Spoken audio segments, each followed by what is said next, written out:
please. Third, phones are off. And lastly, please don't leave without signing our sign-in sheet. I'm sorry? I'm sorry. Ms. Verdell, this is our stenographer. The meeting is being recorded. That's what I meant by it's being recorded, okay? I'm sorry. And without further ado, I will now hand the mic over to our Executive Director, Mr. Carlton Dow, who will lead tonight's discussion.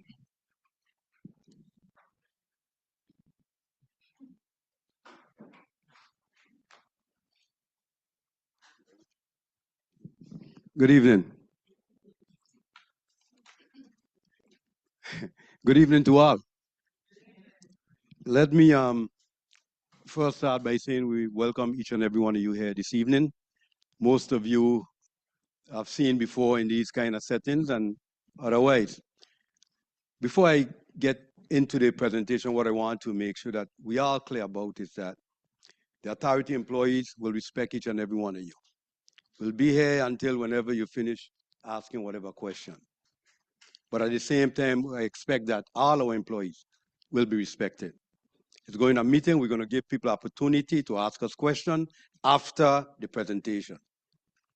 So I just want to make sure that we abundantly clear that we will open the floor when the presentation is finished so that you could interact with us and ask us questions.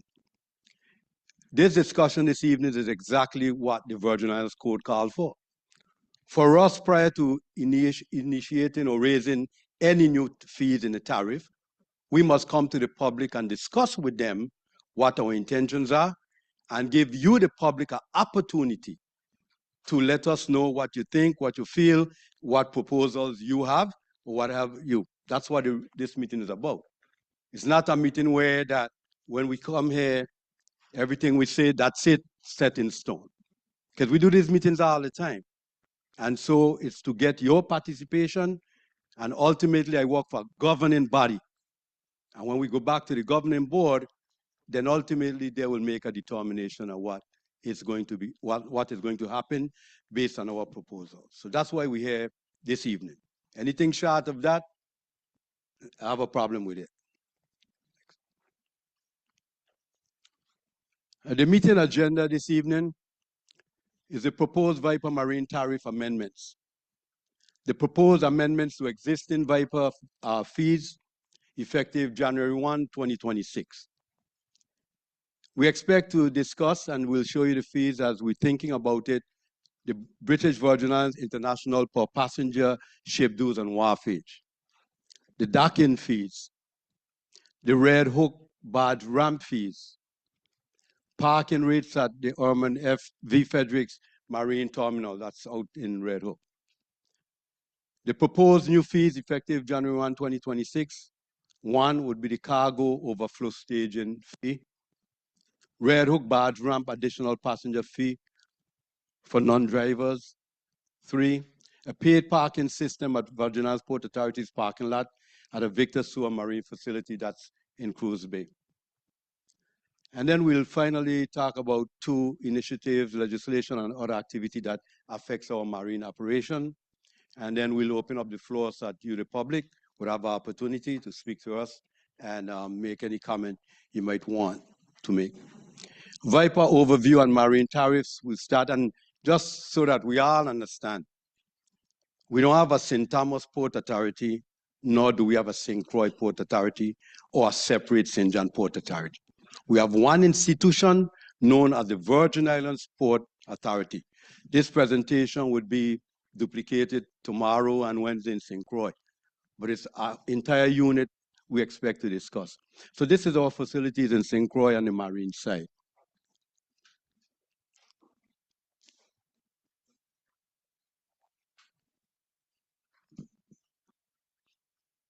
This would be the St. Thomas Seaports. And this is the facility that we operate in St. John. The responsibilities of the Virgin Islands Port Authority. The Virgin Islands Port Authority is an autonomous government agency of the U.S. Virgin Islands, responsible for managing, operating, and developing the territory air and sea ports. VIPA's property portfolio includes the U.S. Virgin Islands 2 airports, cargo facilities, ferry terminals, 2 cruise ship docks, and its harbors. Our mandate and mission are to provide safe, efficient, and modern transportation infrastructure that supports both passenger travel and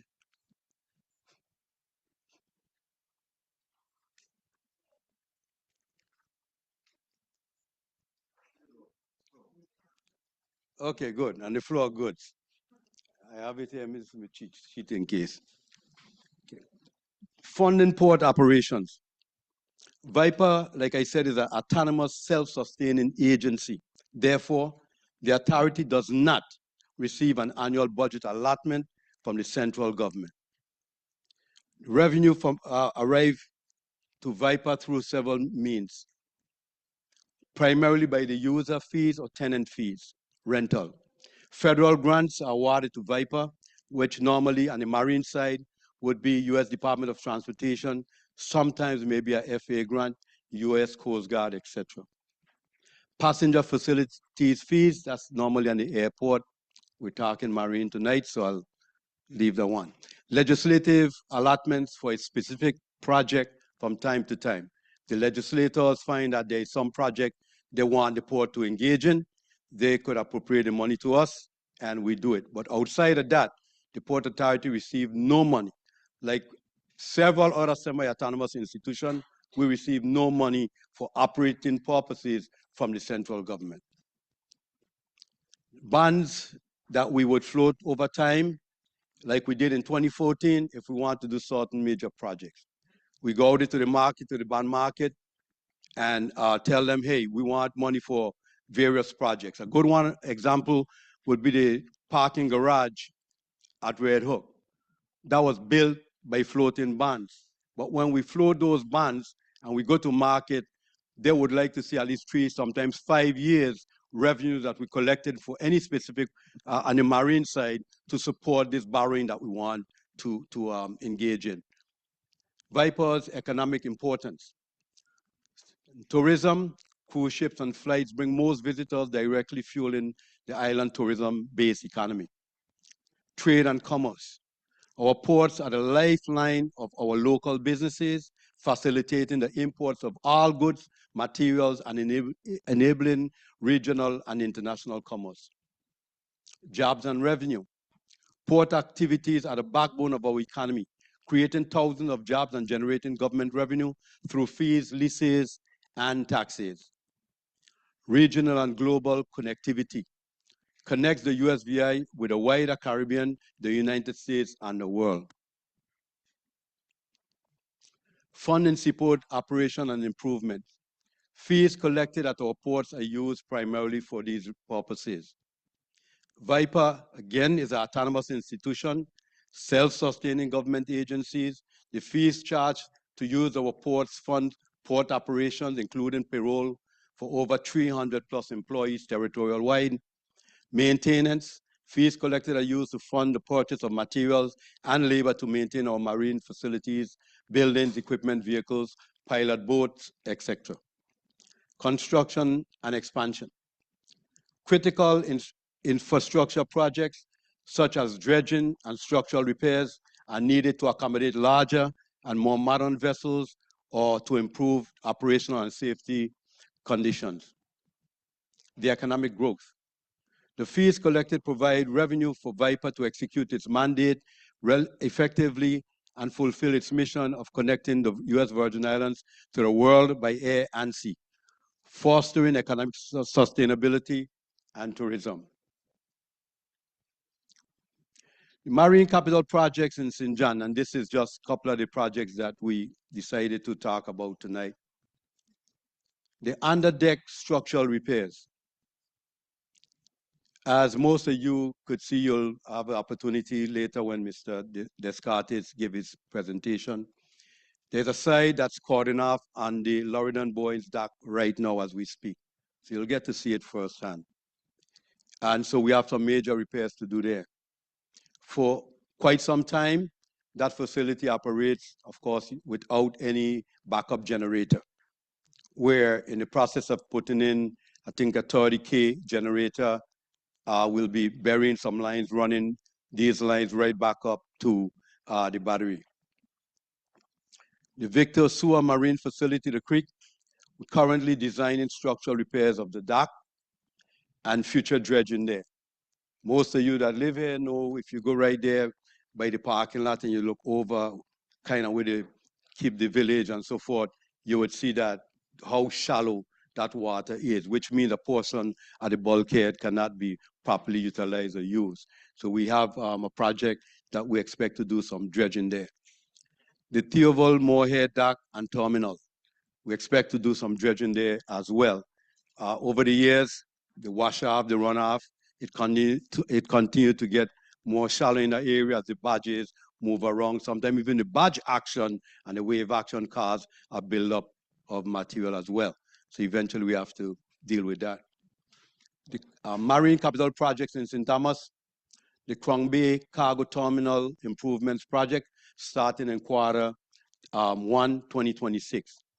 The project costs approximately $21.8 million. $5.4 million was the matching fund required for the Port Authority to put up. The Port Authority, based on our public-private partnership we share with Tropical and with Crowley, who are tenants of ours, they are the ones, those two companies, who put up the $5.4 million for the authority so that we could get this $21 million grant from the U.S. Department of Transportation right off.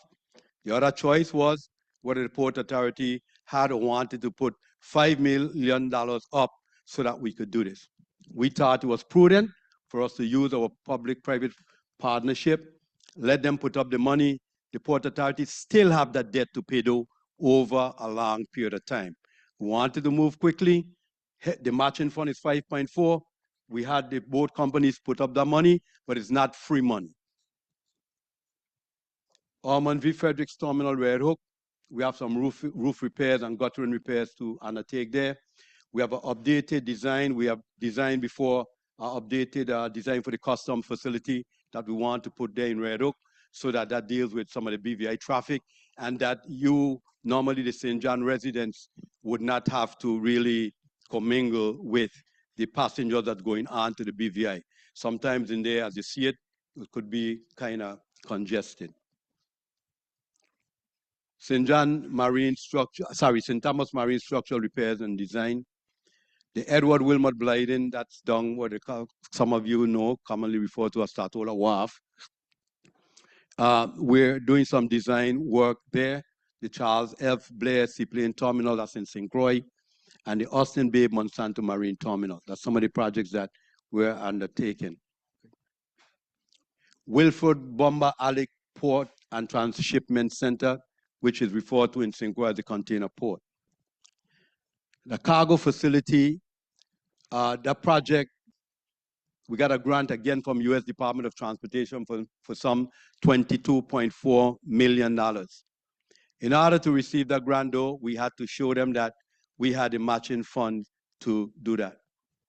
Once again, in St. Croix, Tropical Shipping, they decided that they're going to go it alone. So that's the one who put up in excess of $5 million for a matching fund for that project. Same thing holds though. That $5 million still have to be, in fact, repaid, and that's repaid over time. But in terms of the speed, the quickness of these projects. The Ann E. Abramson Marine Facility, we're doing a catwalk structural repairs and design, and that's being prepared to go out for bid. That's where our harbor pilots and the marine folks have to walk when they're dealing with the cruise ship that comes in to St. Croix.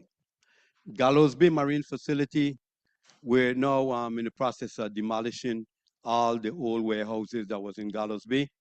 And then we will be moving all the activities, inter-island ship cargo movement, all what took place, the fueling and everything that took place in Gallows Bay will now go down to the Garden Finch Molasses Pier. So the Port Authority embarked on what we call a seaport assessment by our marine consultant. The Port Authority by law must have a marine consultant on board. So every few years we go out and we would do a solicit for some marine consultant who have the expertise to do certain design work for us. Our designer of record is a company called Moffitt and Nichols. That's our marine consultant. We had a complete assessment done recently for all our facilities in the territory. And the facility that we did, where you see Austin Bay Monsanto Marine Terminal, that was the rating for Austin Bay Marine Terminal as a fair. Cruz Bay Cargo Port was fair. Charles F. Blair Terminal fair. Edward Widmer Blyden Marine Terminal fair. Victor Fredericks Marine Terminal satisfactory. And the Victor William Sewer Marine Facility fair. And Loredan L. Boynes Dock in St. John as serious. Theodore Moorhead Dock and Terminal satisfactory. Sorry. Theoval. Thank you very much. Theoval Marine Facility is satisfactory. We have the Gallows Bay where I spoke about from a minute ago. Gallows Bay Marine Facility is poor. We have the Seaplane Terminal, that's the next one, satisfactory. And the Garden Finch Marine Facility, again, satisfactory. The Wilfred Bumba Alec facility, poor, and an E. Abramson facility, poor. That's all your answers, some of the projects that I mentioned. But these are some of the major capital stuff that we have to do. I'll allow for Mr. Descartes. Mr. Descartes is one of these young engineers the Port Authority just brought back home to the territory. Mr. Descartes.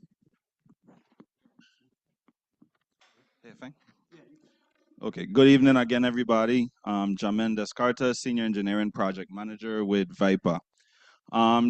Here from the previous slide that the Executive Director showed, here we'll just see some of the typical issues that we found during the structural assessments completed last year, as well as some other cargo and port operations issues that the Port Authority is dealing with.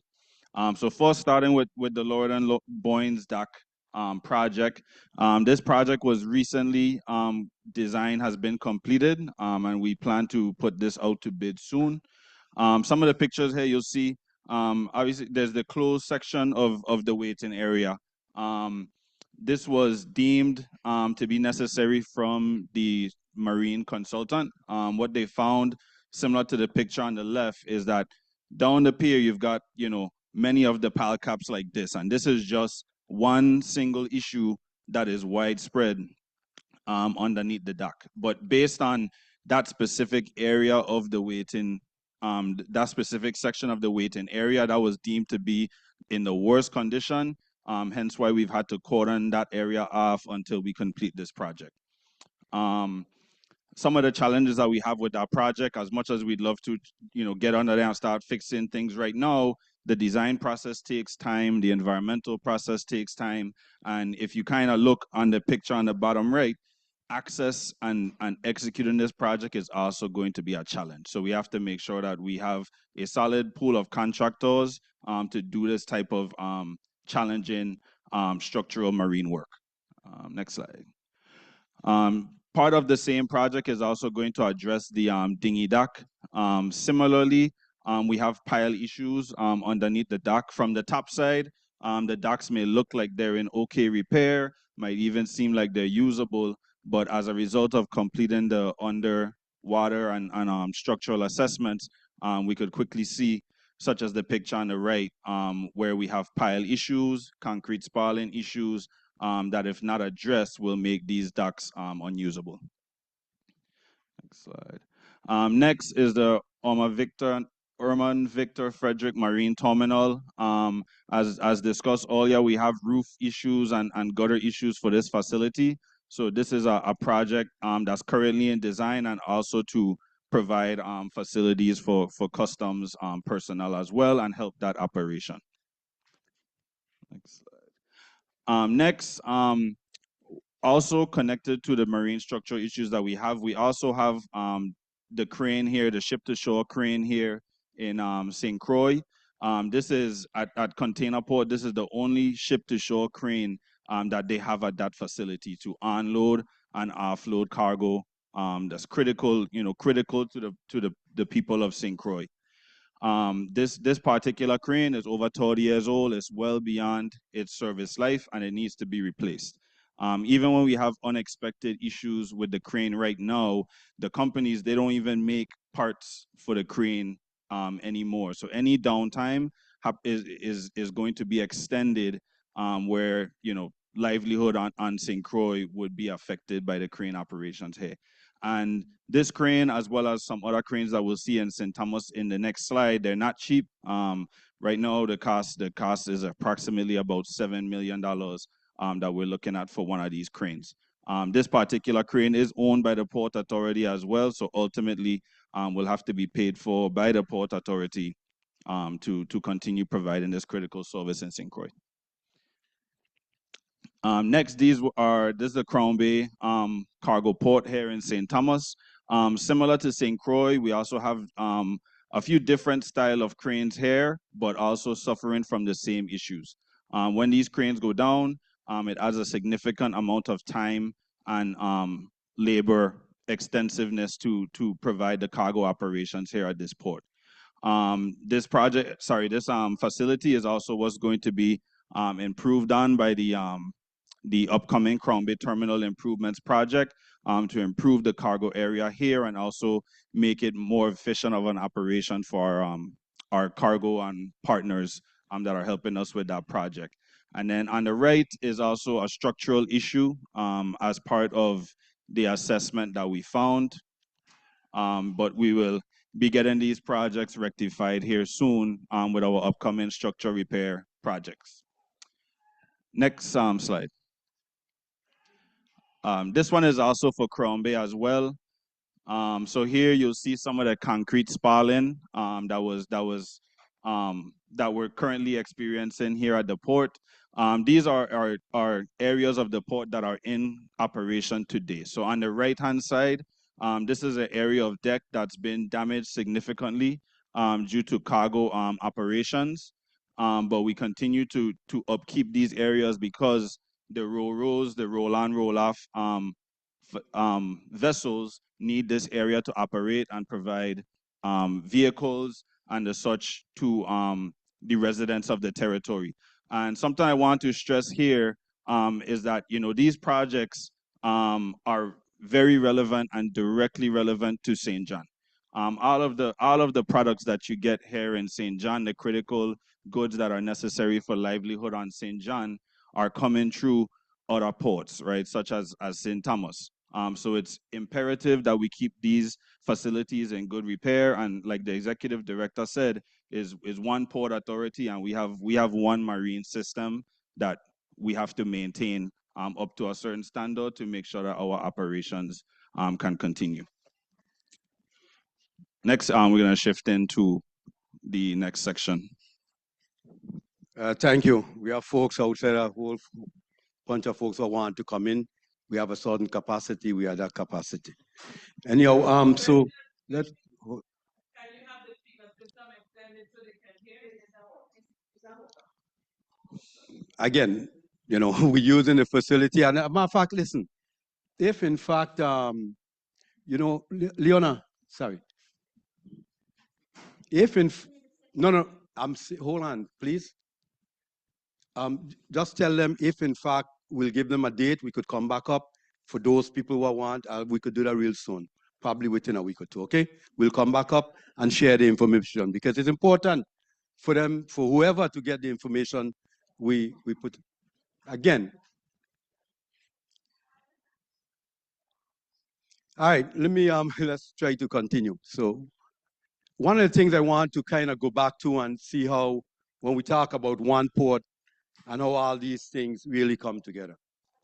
We showed you the facility at Tropical, which is in the Cruz Bay area.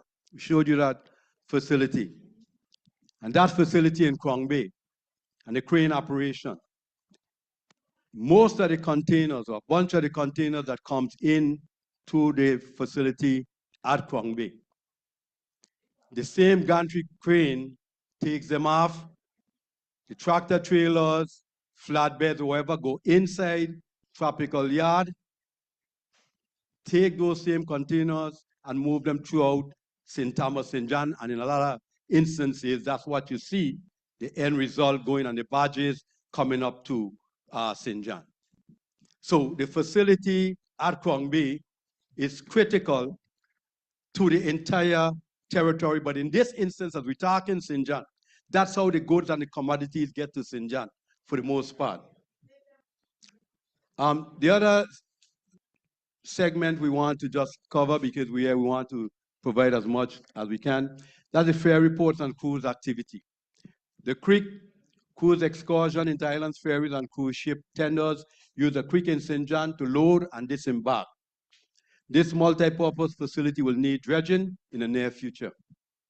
Cleone Bay, a cruise excursion also load and disembark in Cleone Bay and connect to the West Indian Company dock as well. Cruise ship activity requires some dredging, and all of us should know that that was a major bone of contention in our community when we were saying that everybody that use our facility, regardless of who they are, have to participate in the cost of upkeeping and the kind of infrastructure improvements we have. And the Port Authority, we engage in a process of meeting with the cruise lines and saying that, hey, you too have to be a part of some of what we're doing. Existing fees and the proposed amendments.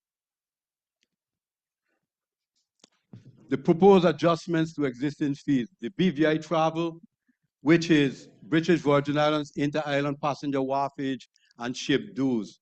That's normally folks that would leave in our facility and go on to the BVI, your Blyden terminal, or even if they were leaving from Red Hook. These fees will last increase in 2014. The BVI and the U.S. Virgin Islands is charged per passenger ship dues and wharfage for the use of our harbor. Prior to 2014, in and out of the harbor in Charlotte, Mali, was $2.85. And at some point it moved from, while we were at $2.85, to leave the British Virgin Islands at the same time was $10. We ended up moving a fee along, and today, the fee, as we speak today, is $8, and we're proposing to move that fee to $11, which is a $3 increase. And the ship dues, which is currently $2, we're proposing to move that to $3. The wharfage inbound, it's now $3. We're proposing to move it to $4, and the wharfage outbound from $3 to $4. A total increase of $3, which would go from $8 now, which is the in and out when you go into the BVI, from $8 to $11. But mind you, when I finish, I'll take any question. Please make a note. Okay. That's what the vessel pay to come in or out of the harbor. Okay, like for example, your native son going to the BVI, where any of those ferries that run between the Virgin Islands, U.S. Virgin Islands, and the British Virgin Islands, there's a due, that they would normally pay the inbound and outbound. Now, today, while we're going to $11, that's what we're proposing. When you leave in the British Virgin Islands right now, you pay $20. And these fees, once again, prior to this here, was in place for quite some time. The docking fees at Virgin Islands ports. Any vessel except cruise vessels berthing at the Virgin Islands port, own wharf, dock pier, or bulkhead structure is currently charged $1 per running foot per 24-hour period. VIPA will increase this fee to $2.50 per day. This fee was last increased 8 years ago, and it's paid by all private and commercial vessels, not cruise lines. This is what we are proposing based on the measurement. The current fee is $1. We are proposing an increase of $1.50. So who pays this fee? That would be your Valac Ventures, your transportation services, or any vessel that pull up to our facility, not just those vessels. So if a vessel come in right now and pull up to our facility, they normally would be paying $1 per foot. So that fee is what we're talking about. But bear in mind that when we go to the, let's say, and it's primarily these two companies here. So even the water tow operators that come down to Cruz Bay, you might see them running around. Their fee is $1 per foot. Keep that in mind now. Over a 24-hour period. So let's say a vessel is 100 feet long. That company would pay $100 for the entire day, while they can run as much time as they possibly can run all day. Just so that all of us understand what we're talking about. So the water tours that pull up in Cruz Bay, they pay $1 a foot as well. They're going on these tours, the boat full of people. They would pay the Port Authority $1 a foot. So if that boat that they came in with, a dive boat, let's say it's 50 feet long, that company would pay us $50. But they could go and come all day, picking up passengers, sometimes hundreds, taking them wherever. But the Port Authority still have the responsibility to make sure it's operational for these activities to go on. Proposed adjustment to existing fees, which is called pilotage. Current pilotage rates have been in effect since October 1, 2020. The pilotage is paid by vessels over 100 tons, primarily by cargo vessels and any other vessels over the minimum tonnage. Vessels under 100,000 tons do not pay pilotage. So once again, this is primarily your tropicals, your Crowleys, priority Ro-Ro, any of those vessels that's 100 ton or beyond that's moving commodities, whatever that might be. It could be any vessel. It could be sometimes the mega yachts that come in, as an example. A mega yacht could come in here, is over 100 tons or what have you, and they could say, well, when we say piloted, we're referring to one of our pilots would be on board to safely navigate and bring the vessel in, the harbor pilots. But sometimes the vessel, if they're coming in and out, they could say, you know what?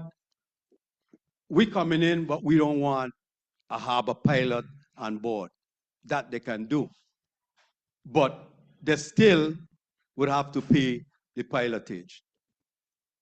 So once that's what we're talking about here would be your cargo stuff and so forth. So that has not too much to do with, just the everyday routine kind of stuff. That vessel would have to be 100 tons or beyond. I'll just go now to Mr. Cranston for a few. That's the marine manager. Good evening.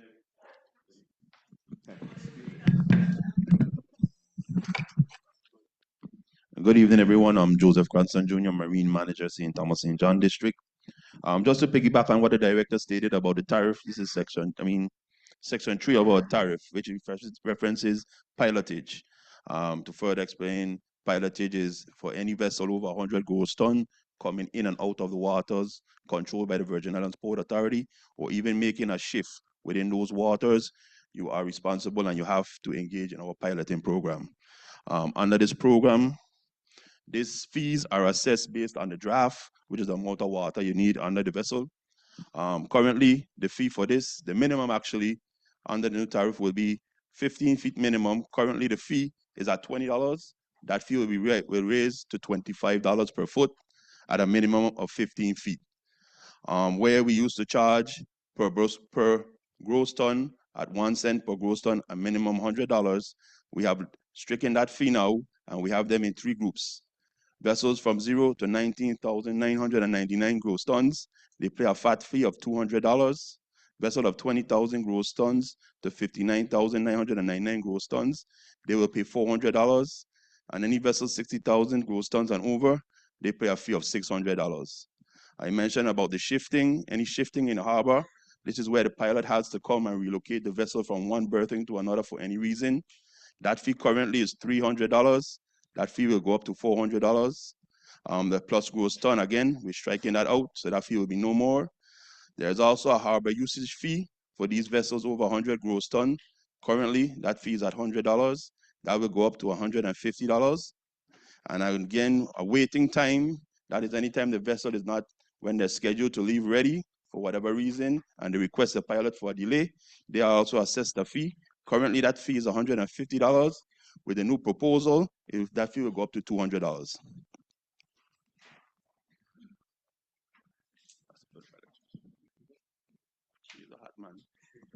Thanks. The proposed adjustment to existing fees, Red Hook barge ramp fees. These fees were established 19 years ago, in 2006, and have not been increased since they were implemented. And that's one of the reasons we want to come and at least have this kind of discussion with everybody. So 19 years ago, it was $3. And they talk about the size of the vehicle. And so we're proposing it goes to $6, $4, $20, and you could see the fees. Concrete truck, water truck, fuel truck, anything from 2006, a concrete truck, anything coming up here was $30. Fuel truck, anything. At the same time, a lot of our facilities, you see the disrepair as well. We have to try to make sure that we do a better job to get them in good shape. So these are the fees we're proposing. Now, when we talk about being straight up and frank, all of you, I suspect you use these services sometimes, all the time, but you're aware. So over a 19 years time, that fee remained stagnant.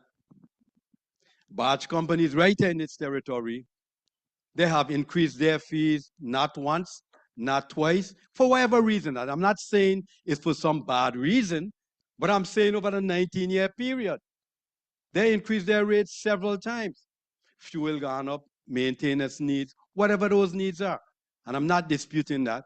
Whether it was once or twice, during the 19 years, they found it necessary for their business to go ahead and increase the fees. And I want to make it abundantly clear. I'm not saying whether they were right, wrong, and different. That's not what I'm discussing.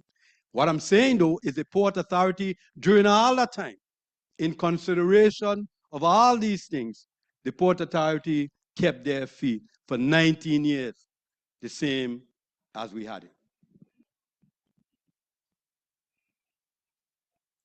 Proposed adjustments to existing fees, Ormond V. Fredericks Marine Terminal. Current parking rates have been in effect since 2020. Let me just tell you guys in there that we did send message to them folks. We check in with the legislature if they're available.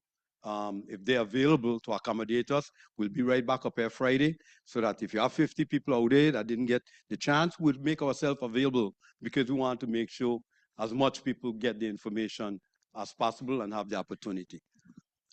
Please note, any special rates that we have previously approved will expire upon the effective date of the new rates.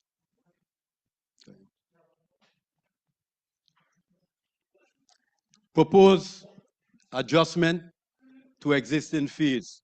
This is the parking lot in Red Hook we're discussing now. The parking lot in Red Hook, we're trying to bring that more in line with what we do at King Airport, which primarily a whole day at Red Hook now is like $15. We expect to move that to $20, and then there is some other adjustment, but that's what this one fee is. Because we were asked, we decided that we're going to share some information with the public. This information, if you go on our website on any given day, when the Port Authority governing body meets every month. This information is readily available. What we did here, though, I think we did this as of September.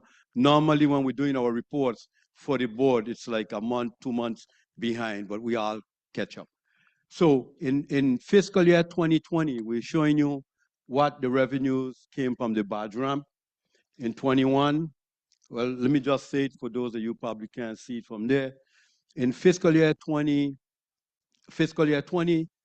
the Port Authority collected some $463,000 from the badge ramp. We collected some $609,000 from the parking garage, and in St. John, the parking lot that we use, we collected $7,000. The parking garage that is in Red Hook, I said to you earlier that was built through the Port Authority floating bonds for capital projects. We had floated some bonds and did like about $25 or $30 million. Part of that money that we got from the bonds was to build a parking lot, which means these fees that we collect at the parking lot or fee that we collect generally goes to pay back those bonds on the marine side. So the combined in 2020 was over $1,079,000. In 21, that's the numbers there. And the total was $1.5 million. And in 22, we collected $1.6 million. And in 23, 1.667, 24, 1.7, and 2025, 1.7 as of September. And so we show you this information, we provide this information because we had folks calling, well, why do make from here and there? But this is always, every month, when we give our board meeting report, the collection for the badge ramp and these car centers are normally within there. Next. But I also want to say, just bear in mind, you see the numbers, is the capital projects, is the operation overall at the entire institution. The new fees that we are proposing. Proposed new VIPA marine fees and the cargo staging area. In St. John in particular, when you go down by the Moorhead facility, there is a concrete area that is there, is gated. At one point, right next to it was the Penn's garbage trucks. And at one time, we had leased it out for storage. So what we're doing is having a dedicated area, which would be that for if somebody, let's say you're building a house, you need to bring material up, you need to sit it down, you need to store it, you can't get it from the port, take it out of the port property right away.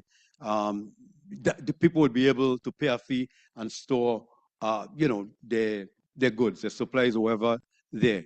We see this from time to time. You might have a big construction project going on, the government, WIPA, whoever, and they need to store stuff. And we're having this type of facility primarily on all three islands. St. Croix don't be too tough because what they have is a lot of land.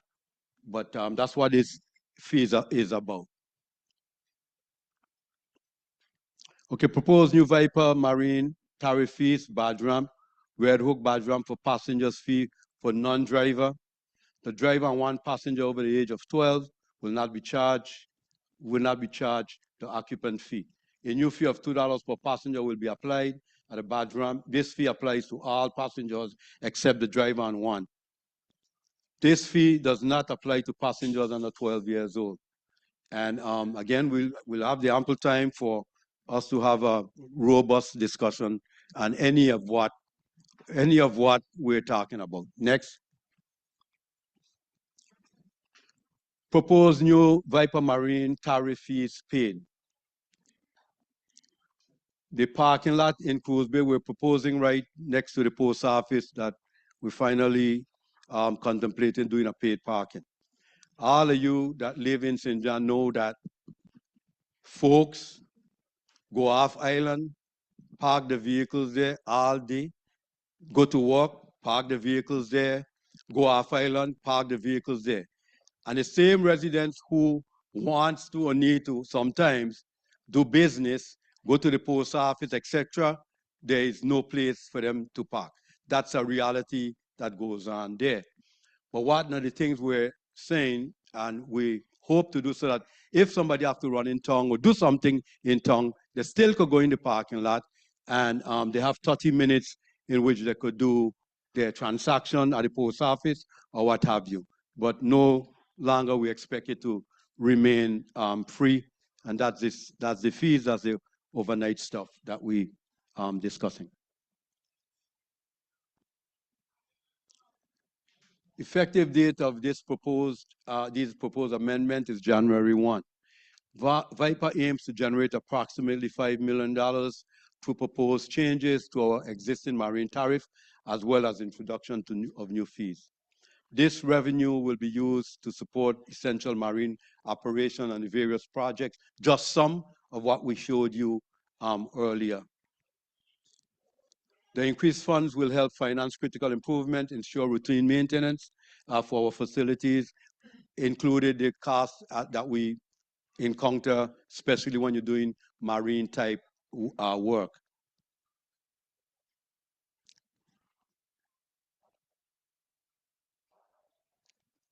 Okay, legislation on other marine activity.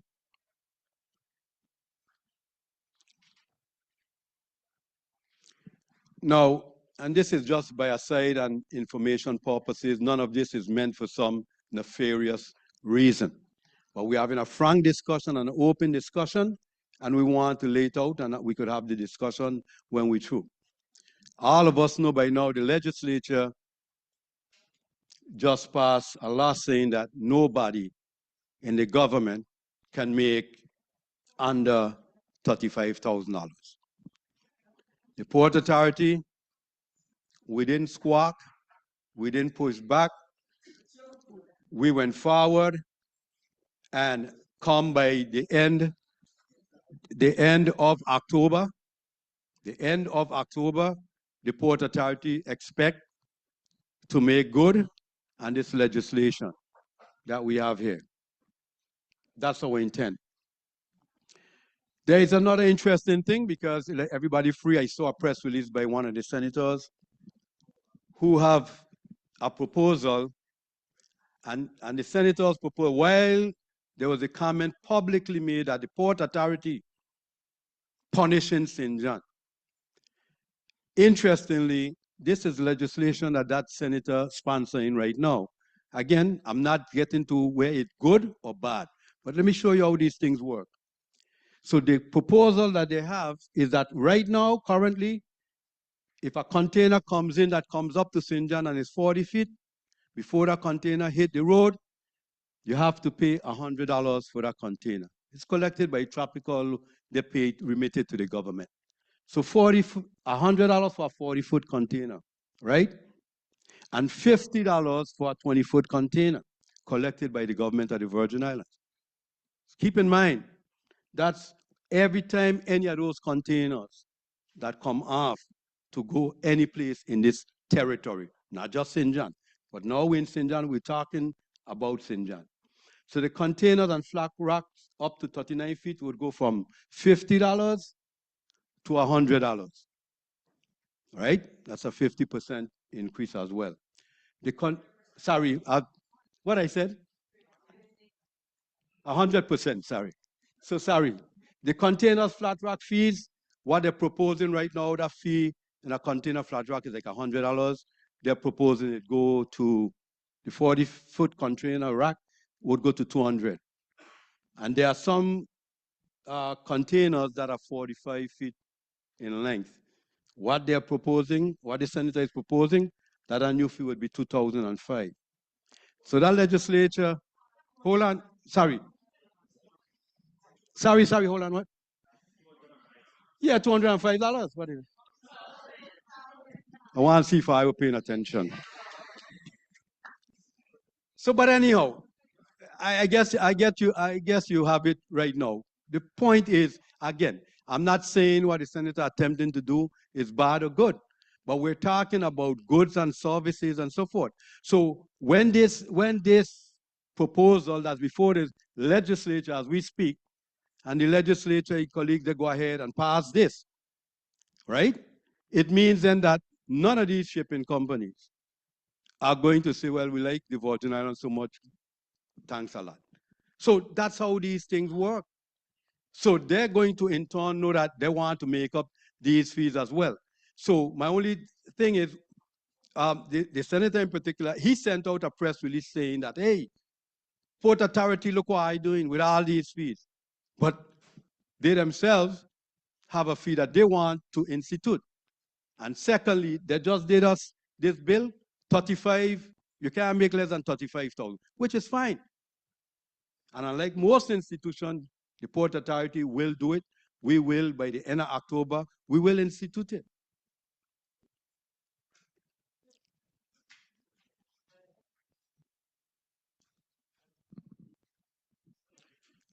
Just quickly, I'm going to run through this here quick. And again, these things are, some of this stuff is on our website too. But anyhow, this is the cruise ship activity from fiscal year 22 to 26. They're showing you how much cars we used to get and how much cars we're getting. For example, and let's go to current. In Cruz Bay, we expect 206 cars. St. John, I think last year was how much cars? 36. How much? Yeah, 36. And St. John would be getting at least 80 cruise cars this season. Waiko 36 was 277. They should be going up. In total, St. Thomas and John should see 653 cruise ship cars this year. St. Croix, and let's go back. In St. Croix, we expect that to go up to about 113 cars. Last year, they had 97. And they have the total cars there.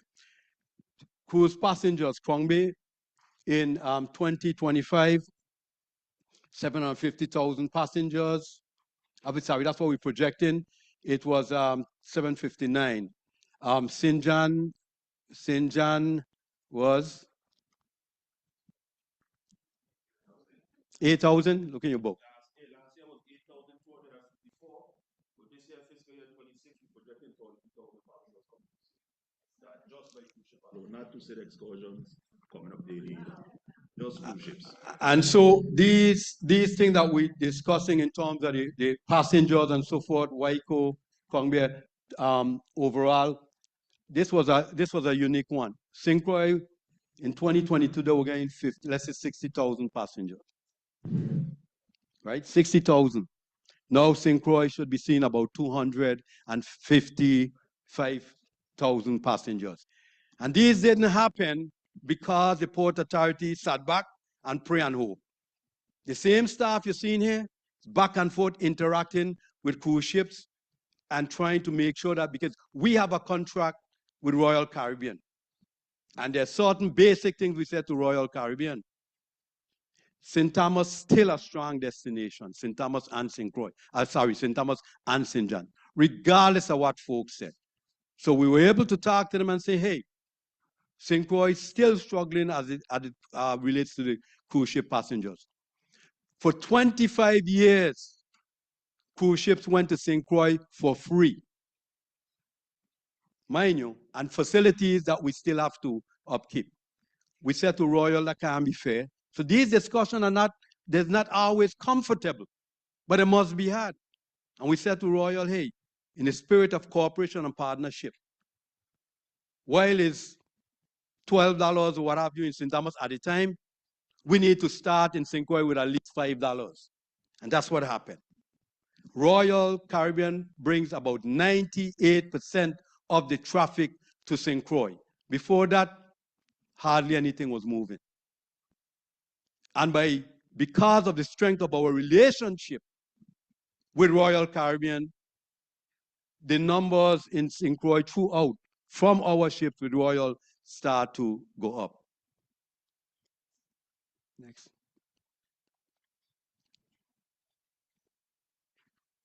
This line you're seeing, it says St. Thomas Capital Cost Recovery Charge. And that's why I'm saying to the public folks,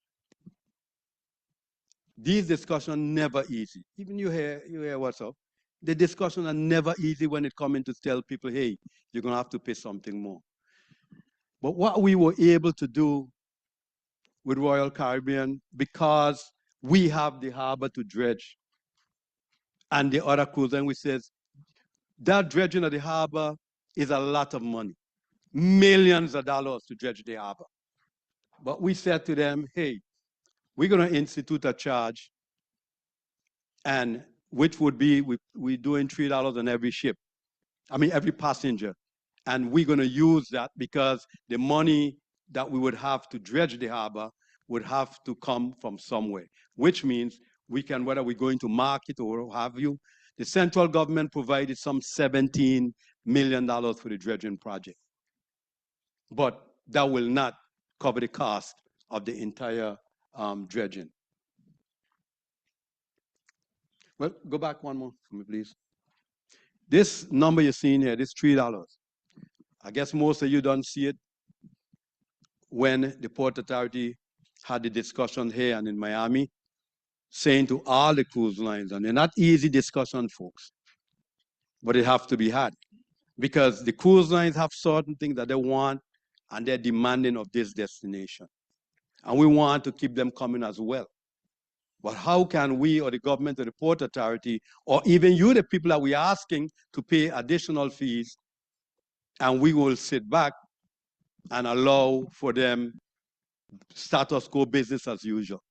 So the Port Authority took on the hard discussion with them and said that every passenger that coming into the territory going forward would be paying $3. This $3 is what we're going to use primarily to do the major dredging that we have to do. And everybody benefits because the excursion, whether it's the native son, wherever they leave our docks, they bring the passengers to the beaches or what have you in St. John. Leaving from 36 cruise cars and 80 coming to St. John, it's a benefit to the territory and in particular the people who is in the business that make that a living for themselves.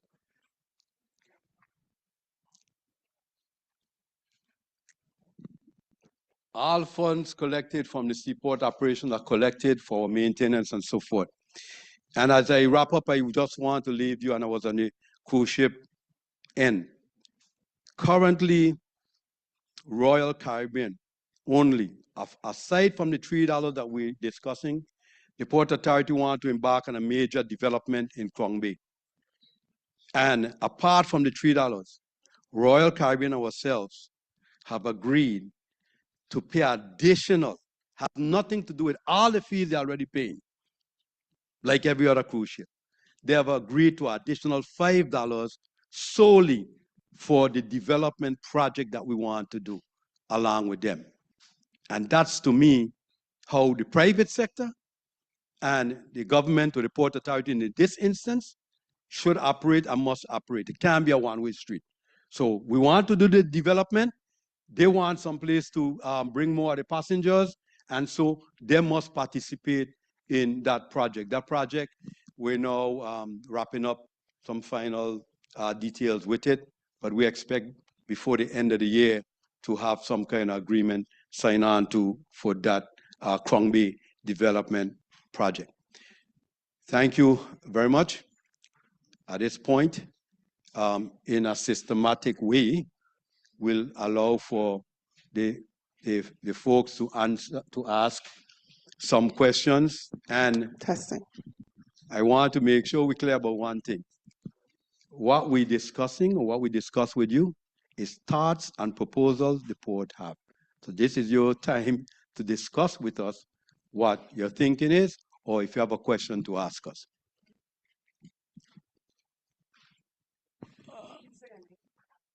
Okay. Good evening. My name is Alfredo Alejo. I'm a builder and a general contractor, and I've been here for a long time. And I've been seeing the same history from the Port Authority, a lot, but nothing been done. I got a question for the engineer about the repair for the ferry dock. I do believe that was a negligence from the Port Authority. Before you put the new building, you should have made an assessment to see if the ferry is ready to take the weight. Because what I'm seeing now, It cannot be repaired. It needs to be replaced. He should have made an assessment way before that, because we the one gonna carry now the problem for the ferry. And also, I believe my point of view was a lot of wasting time. I believe thing that you bring over here tonight to us, I don't believe should have been voted now about the Royal Caribbean. I believe we should have leave that to inform the public in another interview meeting, not tonight. Tonight I became here to hear about St. John, what affected me indirect and what affected my family. So I'm gonna tell you now, a lot of projects that you're showing over there, it don't really concern direct St. John people. We don't have to fund those projects that you mentioned over there. The only project that you mentioned over there, right here, right now, that I do believe it should be addressed was two projects. First, the generator backup for the ferry dock. We should have been doing a long time ago, but we don't supposed to pay for that. We're supposed to put the annual budget for that. And second of us, you say, I've been here 19 years ago when I met you, when I came over here, not at the building below. And you said exact same thing. And I was challenging you at that time. We don't even have restroom in the bus ramp at that time.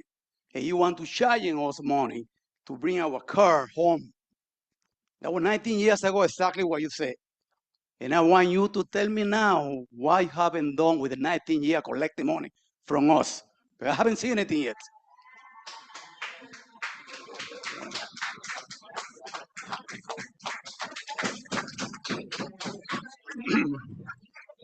Now, I would like to know really what it takes to people in St. John to stand up. Are we being coward or we don't have the guts to do it? Puerto Rico did it, they took a governor. So why cannot we take the Port Authority? I do believe, Mr. Carlton, with all the respect that you have, it's time for you to retire. Thank you. I finished yet. I'm finished. I'm finished. I speak for myself, but this is my community. It don't matter where you come from. Wherever you live, that's your community. And I've been fighting for this team for a long, long time. I've been involved in most St. John group organization, volunteer, not charging, free, because now you get paid for this. I don't. So I'm gonna make it very clear for you. What we gonna get, and besides that you increase all in fee for the people, they got senior over here that barely could make the bus. Have you been thinking about the people being struggling over here? Besides WAPA, they're killing everybody. And now we have to face the Port Authority to telling us, people, we need money. To doing what? To spend another 19-year promise, something that you're never gonna get it done? Like at the parking lot, hold on. And now you come to the challenge to have the go to say, you want to take the only parking lot that we have for free by the post office. That's insulting to people. We need to stand up, people, not somebody else. We need to make a difference. Okay, thank you. So while you're applauding, let's understand that we listen to you. But facts matter. Facts must matter. And that's part of what we're seeing. Facts must matter. And I'm not going back and forth, but most of you would know that Carlton Dow has not been on the Port Authority for 19 years, nor did I had some discussion that I could recall with you. I haven't been there, so I'm not going to get into any back and forth, but facts must matter, okay? And hold on. So I just want to make something clear once more, just like the gentleman said, and he talked about the only project that affects St. John. I think I took the time to discuss some of these other things because none of these things on their own is in some vacuum to be done. All these things are part of the whole. From the cranes that take the trailer, the tractors that goes into our facility and take them off in Cruz Bay and bring them up to St. John. But anyhow, I'm going to go ahead and who you have? Hold on. Hold on. The lady, come. We'll get to you. Come. I can wait. Come, Munifa. That's okay. Sorry. I can hear you. A question inside, and then we bring a question from outside, because there are a lot of people outside trying to come inside. So then we didn't coming back up here Friday then. I told you that's what we're gonna do. Well, no. Huh? What you said, Julie? Thursday? We have it clear? Okay, well, let's tell them we'll come up here. We'll come up again on Thursday. That's what I'm saying. No, they're outside. Okay. Let's the lady in front here, just have the lady there, ask her. And again, please know that there's a lot of people want to ask questions, so bear that in mind. Remember to state your name. Good evening. My name is Pamela Gaffin. I've been a resident and working as an accounting professional on St. John for over 35 years. I did manage, in spite of many obstacles, to get some of the financial statements from the Port Authority. It was made very difficult to get the actual information on what all of the fees that are being collected from St. John pockets, what the totals are. We still haven't seen what the totals are. We would like to see what the totals are and the total expenses. In spite of an unexpected net profit year-to-date of $5.3 million as of June, the Port Authority has proposed heavy fee increases, primarily impacting St. Johnians, that will provide them with additional revenue of at least $6 million a year. The fees will be increased by 200%. You did drop that by 50 cents.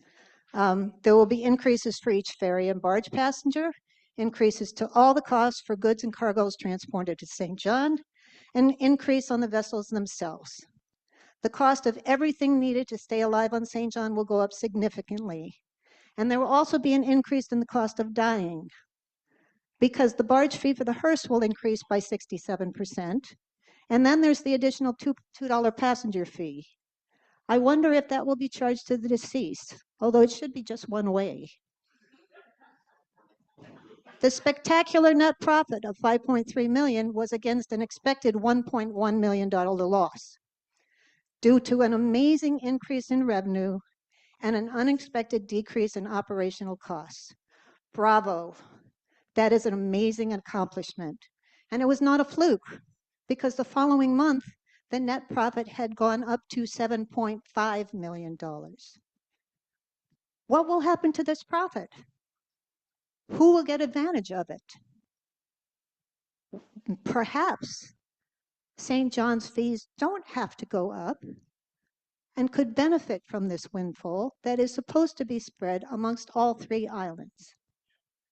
The decision to raise fees was made prior to knowing that this profit existed, and all of the calculations on the expected increase in fees was based on an average from 2022 to 2024.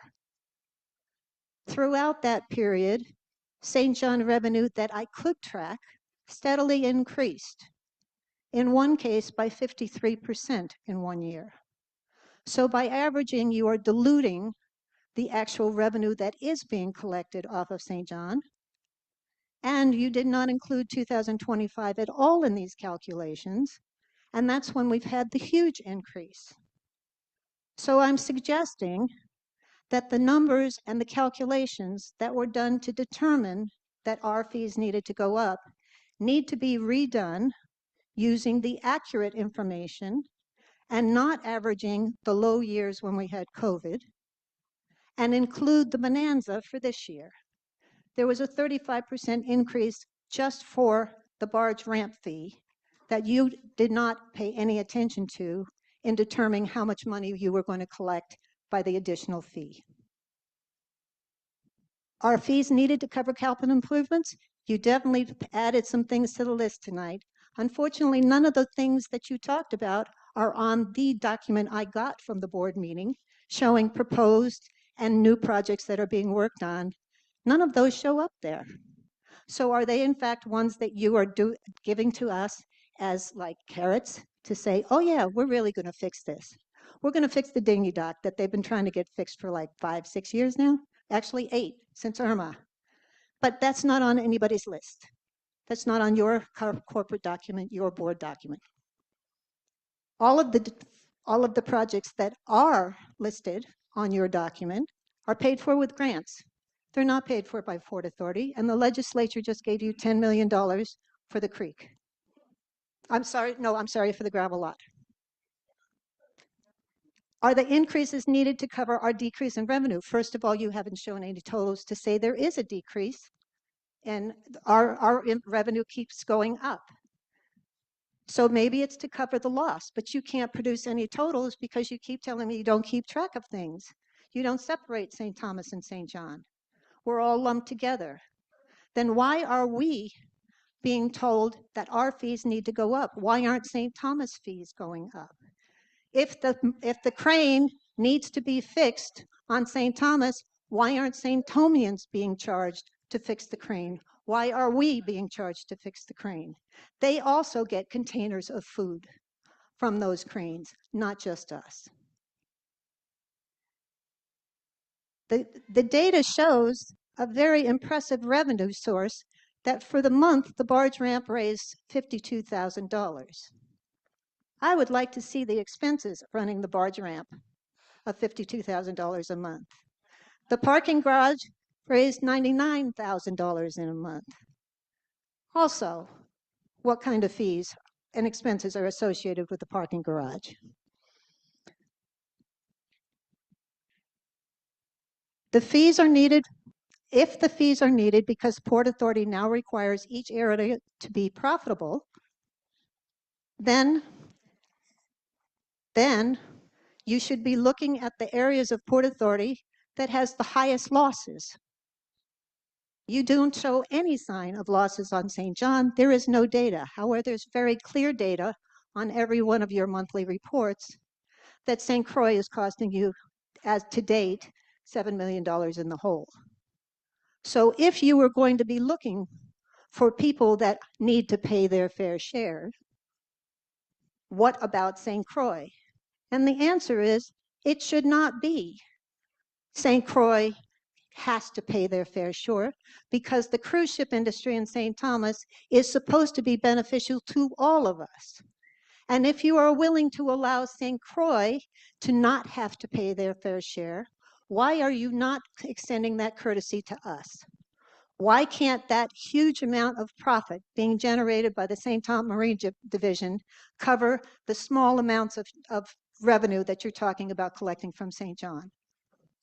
All right, thank you. No, I want to conclude. My request is for you to redo the numbers using income and expense for each one of the facilities on St. John and Red Hook so that we can see exactly how expensive we are to you, and to redo the calculation and determine why we need to be paying additional fees versus St. Thomians and Crusians. Thank you.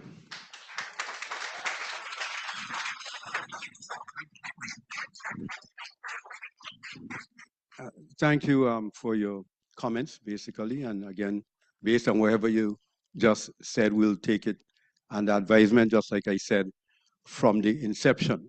But regardless of what you say, how you twist it, how you turn it, the fact of the matter, the Port Authority operates one Port Authority. So, and the other thing that you referenced in terms of the cost we put in on, huh? I don't know. For what? Oh, give it to her. Yeah, thanks. Thank you. So in terms of the authority and the projects and so forth, St. Thomas, St. John, and St. Croix, I'm not going to pit one entity, one area against the other. We run one Port Authority. That's what we run and operate. And you know what's interesting? There were several years prior to this profit that you're referring to, that in fact the Port Authority, things were tight. We internally made adjustments, you know, to sometimes we forego a project that we really needed to do, but we make adjustments because underlying this one thing that I'm telling you now, that the Port Authority can only spend what it makes. All the projects, all our activities, that's how it's paid for by us. We don't get every year, unlike other institutions. The Port Authority is an autonomous institution, and you have several others. We get no direct appropriation, just be clear, from the central government to run any of our operations. We do that, these men and women. And lastly, you referenced the $10 million. But let me tell you this, right? The project that the Port Authority was asked to take on for the St. John community, and we obliged, and we started the process doing some design and so forth. We had a couple town meetings. So the architects, everybody said for what they wanted to design to move the carnival, $10 million would not be enough. So now, what I will tell you tonight, what was $10 million is no longer $10 million tonight, okay? The legislature of the Virgin Islands just reduced that to $5 million. So don't put it on the port that we get some $10 million from the legislature. They didn't give us this $10 million. This was appropriation happened for a project. They have now since reduced what was 10 million to 5 million. Again, facts and truth must matter. Anybody else have the lady? Okay. Yes, good night. We'll We do have a you. question from outside. Please state your name We'll- and try to. Okay. Go ahead. State your name. Good evening. Good My name is Nydia Lewis, resident of St. John. In regards to the passenger fees that you are looking to charge per passenger, I thought that there was already a franchise in place to charge for passengers, and that's the ferry boats. I didn't know, because there was a time when the barge companies wanted to charge per passenger, and the franchise of the ferry companies are the ones who are supposed to collect passenger fees from passengers. And also, I think I agree with Mr. Alejo in terms of these projects not being duly oversighted, I guess, in regards to the dock and the docking facility right there in Cruz Bay. I agree that a new dock should not have been put up, knowing what we saw in those pictures, because that doesn't make any sense. But I believe we might be having a similar issue with the same new facility that you did, because when the roof was completed, there was leaking in the roof. The roof was leaking, and that's a very brand new facility. It looks to me like they just painted over the leak. So I can imagine the repair cost for that is going to be up in our fees again, because I don't think that you're hiring the right people to do the work, and it's costing us. And with these increased fees per car, per vehicle, I'm really wondering, because you're saying it's 19 years. I don't remember how long ago it was.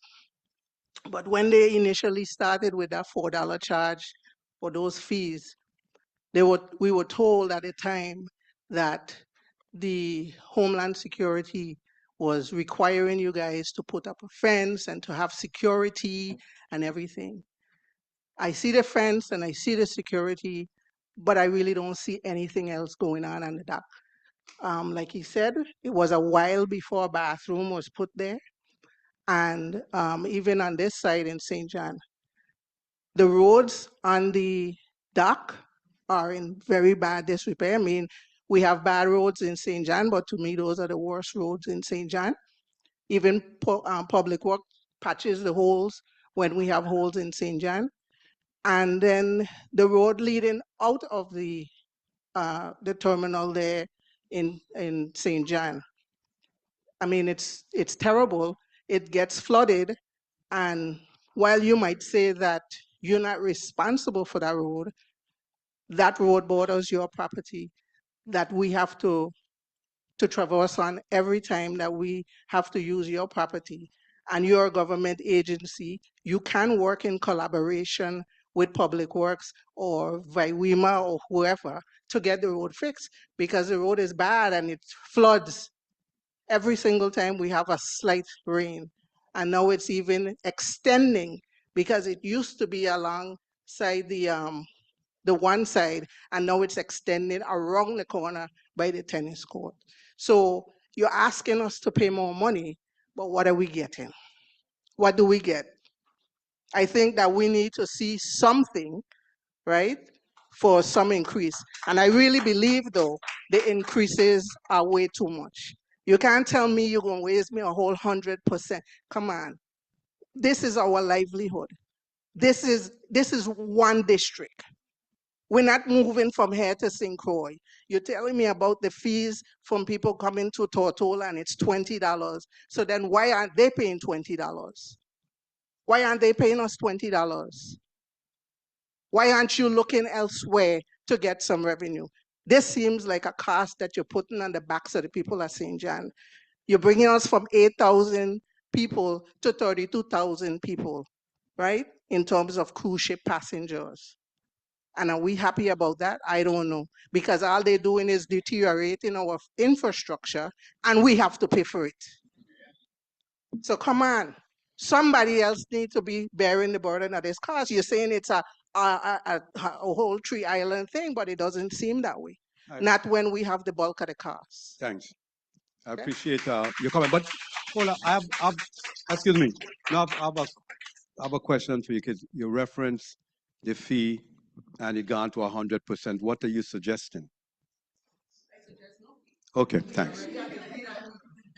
All right, thanks. Okay, wait, hold for me a second. Hold a second, Monifa. So thanks. Okay, I get you loud and clear. But you based on what you said, moving from that, but that's fine. I understand nothing. Okay. And just for the record, because we're on a public record, there is no franchise that happens at the barge ramp. Nobody have no franchise there. Okay? No, again, there is no franchise that the either of them have. That's not nobody have a franchise through the legislature to move people. What they have is a lease or a permit or a operational agreement with the authority. I'm just saying nothing personal, but just so that we understand, what we. So, excuse me. Again, excuse me. Even if we have to go around, excuse me, sir. Even if we have to go around and have listen to another question later on from you, I'll do that. But allow us and allow other people to speak without being interrupted, please. And the other thing that you mentioned, which is factual, the fee that we talk about going over on the barge, that fee with the vehicles, was in fact put in place in 2006. That's a fact. So it's nothing, the 19 years, that's real. Please. Yeah. Listen, hold on. Let me just tell you. We're going to allow some questions will be as long, but please consider other individuals what might want to ask a question. But we're going to be here. Go ahead. A pleasant good evening to everyone. Executive Director Carlton Dow, thank you for pulling this meeting together and allowing us to come and express ourselves. I would like to ask you one very important question that's very dear to my heart. The stenographer wants your name.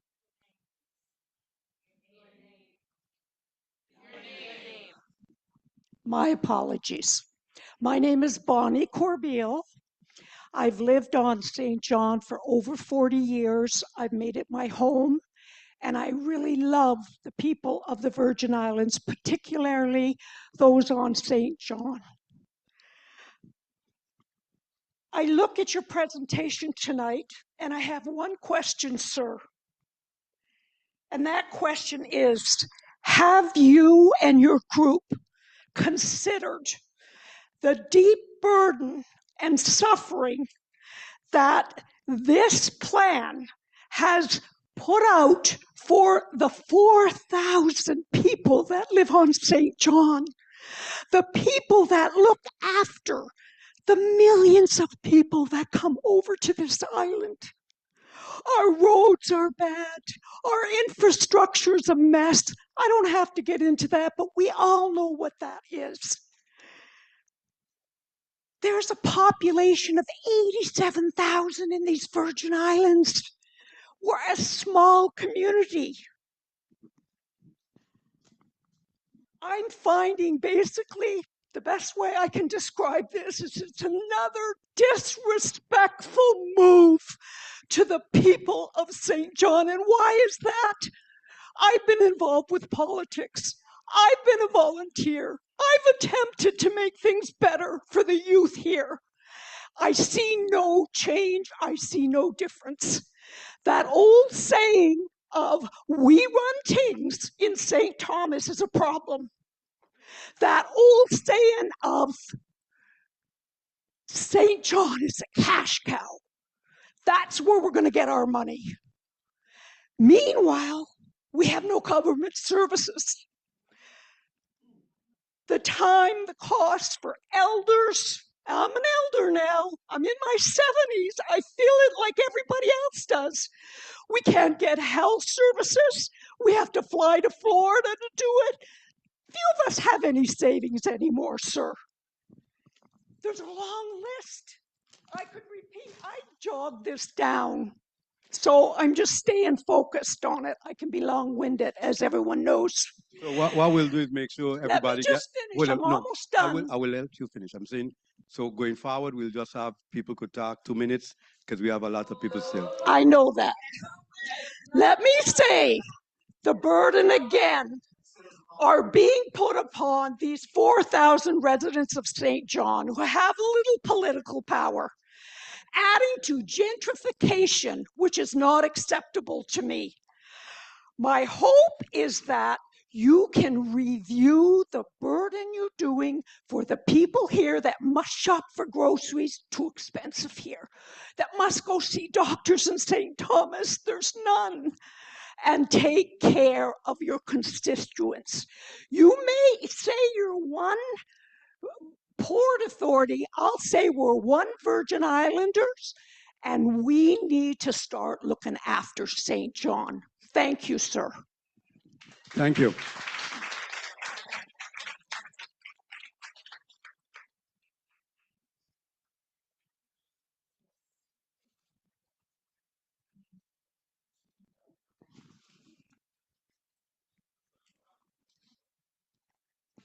Good evening. My name is Abigail Hendricks Kagan, and everything that everybody has said so far has been true.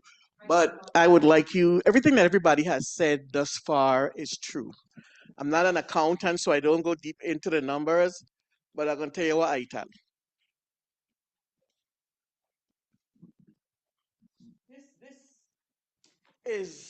This pocketbook is why we are here, most of us.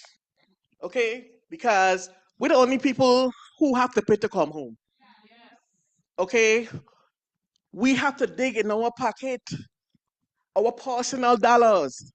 Okay? That we work so hard for. We already spend a lot of money in St. Thomas, shopping, going to the doctor. We support the economy in St. Thomas heavily. Okay? And I get what you're trying to do for all of us as a group. But I tell Ale asking you to understand us, the little people who struggling.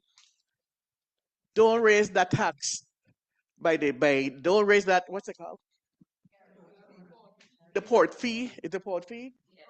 Yeah, for us to come in. Sorry. Wait, hold on. The come home fee. Hold on. Go ahead now. Yeah, the come home fee. Okay? Wait, I just want to make sure clear. Red Hope.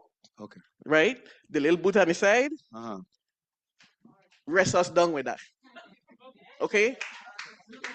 This is the thing I tell. Okay? We are the only Virgin Islanders who, outside of the people for the airport, who have to dig in here to pay money to come home. Okay, we have people who work in St. Thomas who ride the badge every day. Okay, because they have to. And we have to take out our personal monies to give you to come home. And now they're trying to raise it, and now they're trying to tell us that we have to pay for everybody in the car. You know what I mean? We understand you. You're trying to make revenues for us, all of us. But as St. Jonians, that part especially hurts us immensely. It hurts us right now as it is. When I'm coming in with my seniors, I don't have a poll ticket. I got to call Mr. Hugh and beg him, Mr. Hugh, listen here, we trying to get in. Okay? Yes. Okay? We had to beg Mr. Hugh to get in. Mr. Hugh said, okay, but make sure I bring a ticket next time. He ain't giving us no bill because he collecting for you. And I could dig that business is business. Okay? But this thing of us reaching in our purse every time for our personal dollars, do that to the tourists. Don't do that to us. You know, we deserve a lot better. We, I wouldn't burden you down with the logistics of how our place will be, because I don't have anything to do with you. But sympathize with us on that part already. But at least leave the local people, leave our money alone. Those then $3 that add up. You know what I mean? I know you're trying to put more on it. I thought we can't take it. Okay, most of us are on fixed budgets. We really cannot handle that. I appreciate every other thing that you have done. Leave what in here alone for us, please. Okay, another thing is, along with the services that you're going to provide, right now, the duck down this, it's clogged right now. You know what I mean? And if the little bit of rain that will fall tonight between now and whenever, it's gonna be flood again. And the space is getting wider. So now we can't even traverse that place with the littlest bit of rain. Right now it's clogged. That should be the Port Authority's mission to get that clear up for us. And like the people said, the road coming from the barge exit is atrocious. Okay? That road is horrible. And even your employees can attest to that because they have to go back and forth on it every day. Like I said, I ain't coming here to shoot you down because you have done an excellent job in other avenues, but leave our little bit of money in our pocketbook alone, please. Thank you. All right, thanks. And we could continue to speak. I enjoying the discourse, but at the same time, I'll just interject. Like it, believe it or not, everything continue to escalate. Yes, all around everybody with what's going on, and we understand that. But it's been 19 years, nothing has happened over there, and that very same fee that we're discussing. 19 years. Sorry. Excuse me, sorry. This lady, and then I think a gentleman back there just, I don't know. Okay. Good evening, everyone. My name is Elva Richards Goodwin. I am a Moravian pastor here at St. John, the Moravian Church, Bethany, and MES. A recent resident to St. John. It's been 4 years now since I've been calling this place my home. I took up the responsibility of working on St. Thomas, rather volunteering at the Moravian School on St. Thomas, which means every day I traverse to St. Thomas, which means every month I pay the fee to park in the parking lot. Which means the days that I decide to drive over, thank God I'm a senior citizen and I pay $60, I get a little savings there. But if I drive, then I have to pay $4 for the barge. So, slow down. I just want to make sure. $4 to get onto the ramp. Okay? And $60 to the barge. $60 on the barge. I'm Okay. just talking about how the money piling up at Abigail, Okay. too. The thing about it, right? I understand. I really appreciate what you're doing, everything that needs to be done. But I look at me, a little person working on a fixed income. And I think about all the people who are in my congregation and how they are suffering. I see the need. These things need to be done. But it have to come a better way, man. Another way. It can't be us, the poor people, doing it. We don't have it. You know what thought came to mind? You know what's happening in Gaza right now? They're trying to get the people out. I think about when Rockefeller came and he wanted the natives to leave so they could have the island, that thought came to mind that they need to have this place at the playground for the rich and famous. It's getting out of cost for the little man. The little man can't afford it. And then you said about having parking at the place there. I am one who come and I park early by the parking lot there across from the post office because I have to go over to St. Thomas, right? But you could tell me now I have to park over here? Come on, man. $175 over there and St. Thomas to park in the parking lot there. And then you want, no, you raised it to $250, right? And then to pay to park here? What you doing to us more? What you doing to us? It's hard. It's hard out here. So we're going to do this 2 minutes thing, but let me just ask you though. So are you suggesting that the authority should allow anybody who wants to, no, let me finish, to park right here across from the post office, and just like you said, you park up, then you go all the downtown, right? So let's say this is what the public decided, okay, it's free, we could just park up there and go downtown. So there's no consideration we have for the same seniors want to go to the post office or do something. So it's okay for folks to park there all day and sometimes go off island and leave the car there. Are we saying that that's okay? Oh, then, yeah.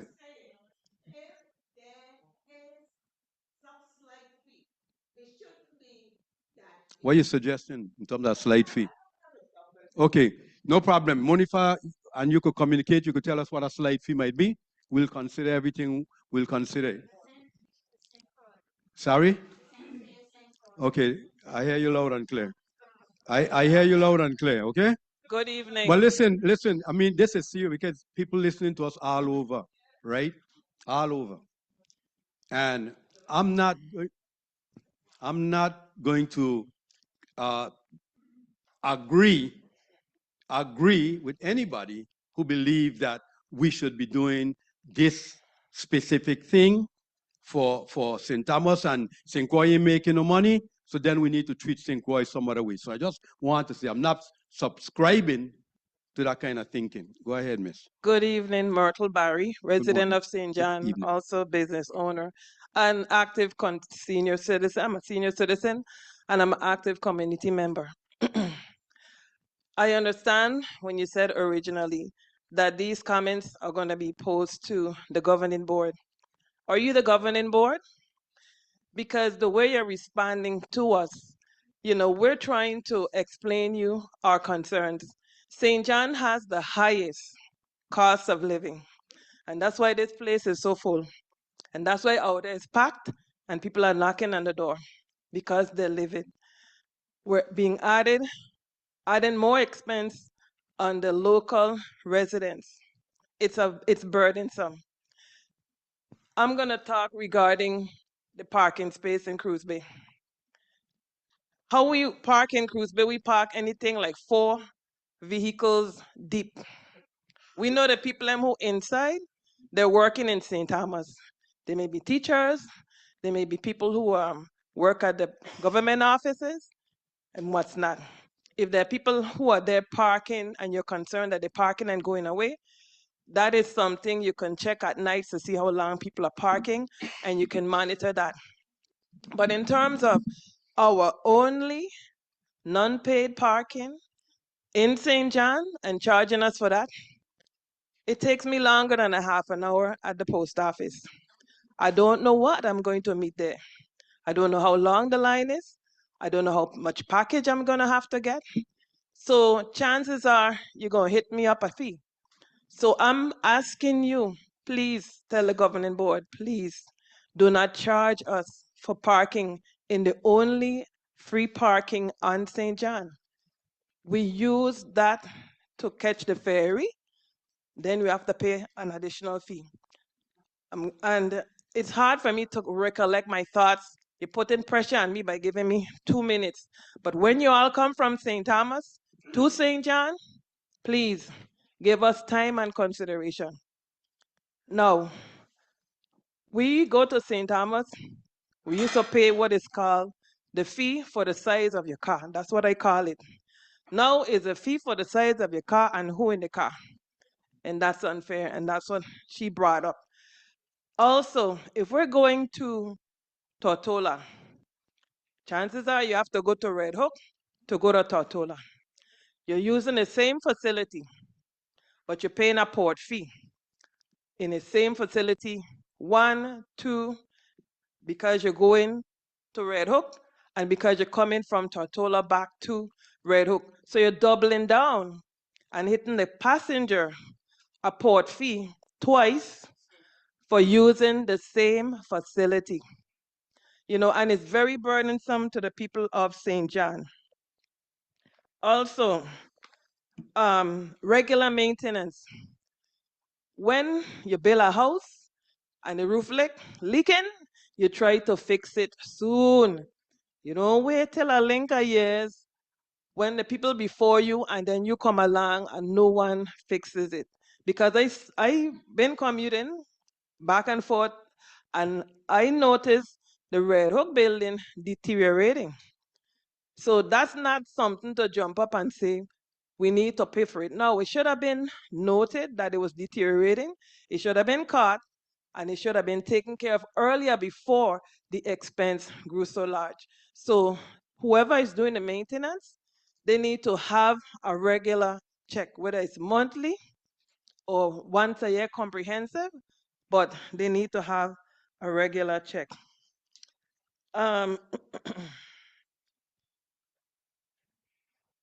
So, gentleman with the braids, I didn't get your name, but you mentioned, I don't recall your name, one of the fees being dropped off. Mr. Joseph Constant, good evening.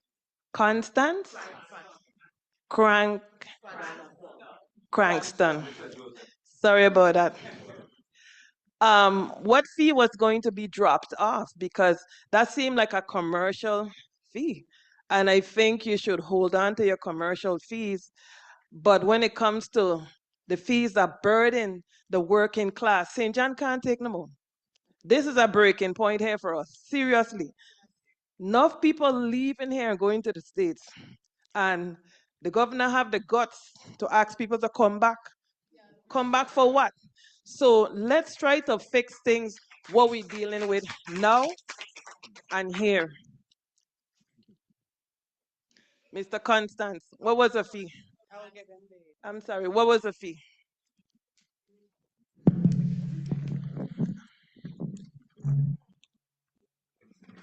Good evening, I'm Joseph Cranston again, Marine Manager, St. Thomas, St. John.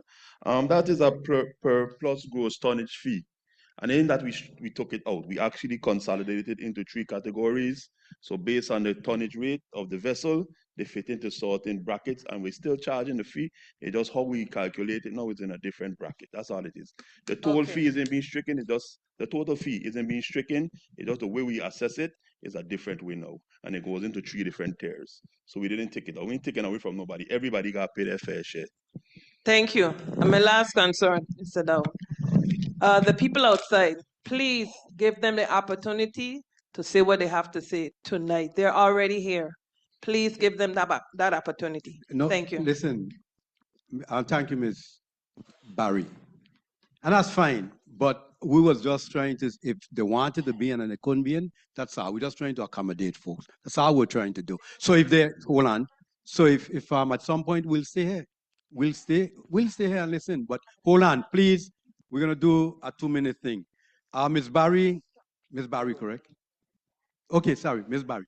I heard you loud and clear. I heard you talk about in front of the post office. That's the only place you pay to park. And just for the record, because the Port Authority, that's the only place you could park and go tongue and so forth. Okay, that's what she said, yeah. So fine. So what I want to tell you too, in the beginning, when you began speaking, the Port Authority, I am not the board, right? They have a governing body, which consists by law of 9 people. Right now it's 7. Right now it's 7, but that's the people that I report to.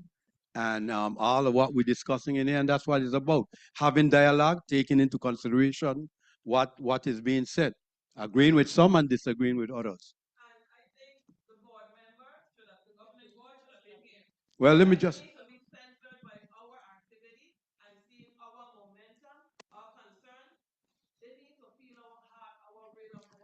Thank you, Ms. Barry.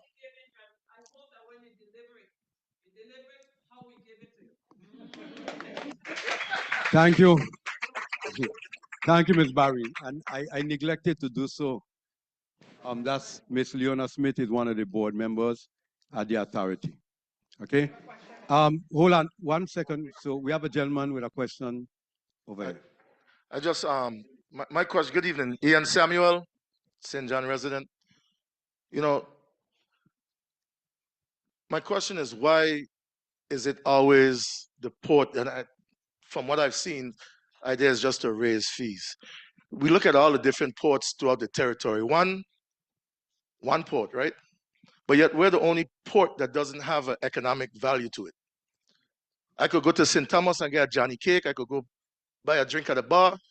I can gamble. I could get popcorn. When I come to St. John, I can't even, just until recently, use the bathroom. And so I'm curious to know what type of planning, what is your planning process? Right? Because that should be what dictates your fee increase. Because you are also taking into consideration that you're going to generate revenue. So right now, all you have on St. John is facilities, and the only people that are paying for those facilities are sitting in this room and outside. You found public-private partnerships in St. Thomas, you found them in St. Croix. You mean to tell me there's nobody that be willing to partner with you to help develop all the port property that's on St. John? How many times did you ask? What is your vision for your entity? 40 years from now, what is the port planning on doing? These are all the things that should be, right? 20 years from now, we should understand that there's going to be an increase. Not like property taxes where they don't tax us and then, oh yeah, we forget, so we're going to just bill you everything at once. That's not fair. And so I pray that all board members really control what happens here. Because to put out what you're increasing the fees for with no explanation or economic impact of us as a people is not how you govern and how you run an authority. Thank you.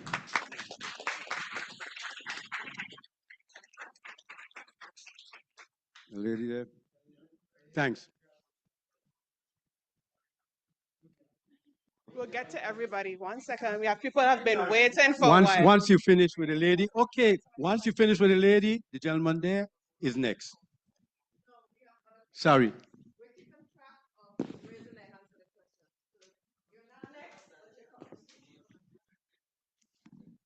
Good night, everyone.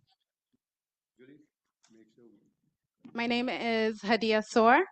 I, of course, am one of the many St. Johnians who came back home after college and after grad school and have attempted to make a living on St. John. And often I find that the entire Virgin Islands can admit that the people of St. John are being displaced, that we're being pushed out, that our cost of living is high, that our land taxes are disproportionately high. We do not have a public high school. We don't have a hospital. We do not have full service government offices on this island. And yet, I think the thing that we often have to remember that it is our government's decisions that are often creating the conditions that compel us to leave. I find that we want to live on a St. John where we can survive, where we can afford to pay rent, to pay mortgages, we can afford the cost of living, including food and medical services. And the particular proposed fees place an obscene and disproportionate burden on the people of St. John. Now, I know we've been talking about these numbers in really abstract ways, right? But if we have a $3 bar drum fee that increases to $6, and then you add an additional $2 per person on top of the fee. This is not simply a $6 fee, but for a family of 5, they are looking at approximately $14. And if they have to go to St. Thomas regularly, this now means they're paying an additional hundreds of dollars per month and thousands of dollars per year. This is not the small fee that we are presenting it to be. And when we look at our reality on St. John, we don't just choose to go to St. Thomas. We have to go to St. Thomas. Our life depends on going to St. Thomas. We cannot birth our children on St. John. We have to go to St. Thomas half of the time to get their immunization records. We have to go to St. Thomas to get the Social Security card. And then also, our kids have to go to St. Thomas for school. So if you are a parent and you want to go to a PTA meeting for your child in the Ivana Eudora-Ken High School, and you want to be able to grocery shop one time because it's expensive, you are going over on the same barge. And I want to say that when we talk about these car ferry companies, we are presenting the fees as if it is a mere $1 to $2.50 jump per foot. But I think we need to talk about the material reality of those docking fees. For the car ferry companies, we pay just under $250,000 a year. With the proposed fees, we are expected to pay over $500,000 a year. These are not major corporations. They are local family businesses that are created by the descendants of the very people whom these docks are named after. And so when we decide who we are going to offer incentives to, it ought to consider the ancestral people of St. John. And when we look at the history of our ferry companies and their relationship with the Virgin Islands Port Authority, we know that there are several requests that the companies have also made over the years and have not necessarily seen immediate results for, including the ask for light and electricity, a break wall, cleats, shore power, and repairs to the potholes at the entrance. The costs for the people of St. John are hard. They are tremendously hard. And this is not a question of do we want to pay the additional money? It's a question of can we survive on these islands? And can we be here in the future? Thank you. I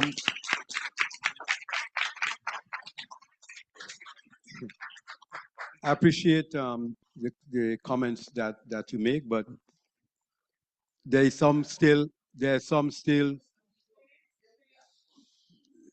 are some realities that I explained earlier, so we could be most emotional about it, but there's still some factual things. And within the factual things, the fact is, in that vicinity we are talking about, for 19 years, that $3 been in effect. During the same 19, hold on for me, please. During the same 19 years, the same the same companies, the batch companies, and I said it earlier, have raised their prices too, not once, more than twice over that time, because you figure your operational costs, which might be your employees went up, your fuel went up, your maintenance have to take place, what have you. So for 19 years, the port remained stagnant, and I hear you loud and clear as to the additional 2 on this, and it could come up to 14. I hear you loud and clear. But let's be reasonable along the same line that the Port Authority kept those fees the same for 19 years. Who else? You have a gentleman over. We have a gentleman come outside. Please go. Okay, when you done now. Good evening. My name is Shamal. I'm a resident of St. John. We all kind of saying the same thing. It's unfortunate that, the people we're talking to don't really understand that, or have tried to understand that. I mean, if you were charging the fee for 19 years, where's the statistics to say who are traveling back and forth? How, like, are we trying to be smart about the way we do things? Because it just seems like you just charge us the fee to get a bathroom, and that should have been from the get-go. That's it. Thank you. I appreciate your concern. Thanks.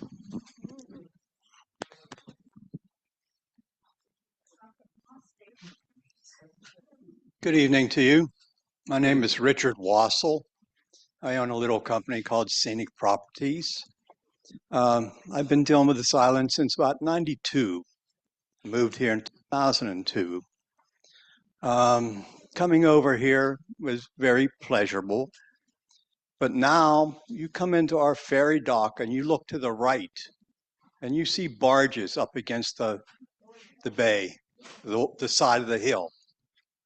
This is the Port Authority's situation, correct? No. It is not. No. It should be. What should be and what you ask the question, the fact is, we too don't like how over there is kept. I mean, and all of this and the noise and the complaint that we're hearing, I'm glad you raised the issue, because as Virgin Islanders, we should care about how our over there look as well. This is a so very, let's be, hold on. This is a very beautiful island. So let me tell come you, into that sir, garbage. let me just say, sir, that the over and that side of St. John does not belong to, nor does the Port Authority have anything to do with that property over there. It's still our coast, and we still see it. And if you're going to raise everything up on it, get the shit out of there. Because it's nothing but garbage, and it's polluting our bay. Hold a second. We're going to still just allow folks to speak. And listen, we, the authority, have had those kind of discussion. And all of us, I mean, when you look at it, it's not the most pleasant sight. But anyhow, this gentleman have good night. My name is Joaquin Castillo. So I was going to ask, have you guys considered, instead of increasing the price on the locals that are catching the badge, doing it for the tourists? And just, if you have because for example, BVI, when we go to BVI, I don't do charters. When you go to BVI, the prices that they charge the belongers is way different from what they charge a tourists. So why we can't implement that same kind of system where, okay, this person lives St. John, you could show a valid ID, they continue paying the same prices, but the fees that you just raised, you apply it to the tourists. Because we don't choose to go to St. Thomas by choice. They come in to have fun at the beach, do whatever they want to do. So they have a choice if they want to come or not. Where us now, we don't have, we have two banks on St. John, Merchants and First Bank. We have to go over there to do our banking. We have to go over there for government. We don't have government offices here. So is a must for us. So I just feel like same thing like the BVI, where tourists are the one getting charged with, the belongers barely getting charged. Same thing when they come over, you could charge them the same $20. And instead of putting the fee and the cost on the St. John people. Thank you. I'm sorry, what your name is? Sorry, what? Joaquin Castillo. Thanks, I really appreciate the comments. And again, like we say, it's public discourse, and we'll take everything under advisement. But let me just say to you that one of the concerns, and we're looking at it, one of the concerns which is real, there's something called interstate commerce, and we've got to make sure how we tread in and those kind of things. So it's not being in the United States Virgin Islands. It don't mean that we could do exactly as the British Virgin Islands do. I'm just saying. But it's something worth really digging deeper into and having our legal people do some more research on that matter, okay? And just, again, a couple of you may know regards of what the issues might have been when it comes to even the ferries and the badges. There have been a lot of discussion and some lawsuits over the years regards of what that speaks to how commerce or, stuff move throughout the territory. I ain't saying right, wrong, or indifferent, but it's a valid concern that you raise, and we look at it. We really appreciate your comments and your concern. Thanks. Sorry. Good evening. My name is Patricia Sewer. I live, grew up, and work on St. John. It's interesting because me and my coworker, we were writing today talking about the same, why the locals have to pay to go home, why we can't just show our ID and they let us go home free instead of having to pay to go home. Because I live here, I live, work, and raise here. And like Hadia say, we can't ban here, so we ban St. Thomas, but we St. Jonians.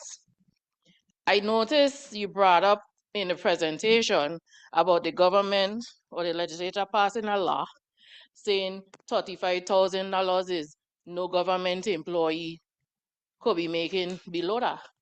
But let me inform you, I don't make 38,000 and I can't afford to live here. I can't afford to pay rent Bellevue or Calabash. Boom, much the cheapest place I have here, much less to go privately rent somebody place at that amount. So let's not show numbers that don't say nothing. And I have one child. One. Okay? When I come here from the States in 2009, I was working for the government. And it was not at 27,040. It was at 21. So let's talk about numbers. I couldn't go to food stamp. I couldn't go to medical assistance to get nothing, but as a working individual. Understand what I'm saying, you know? I don't work to accomplish what I need to get.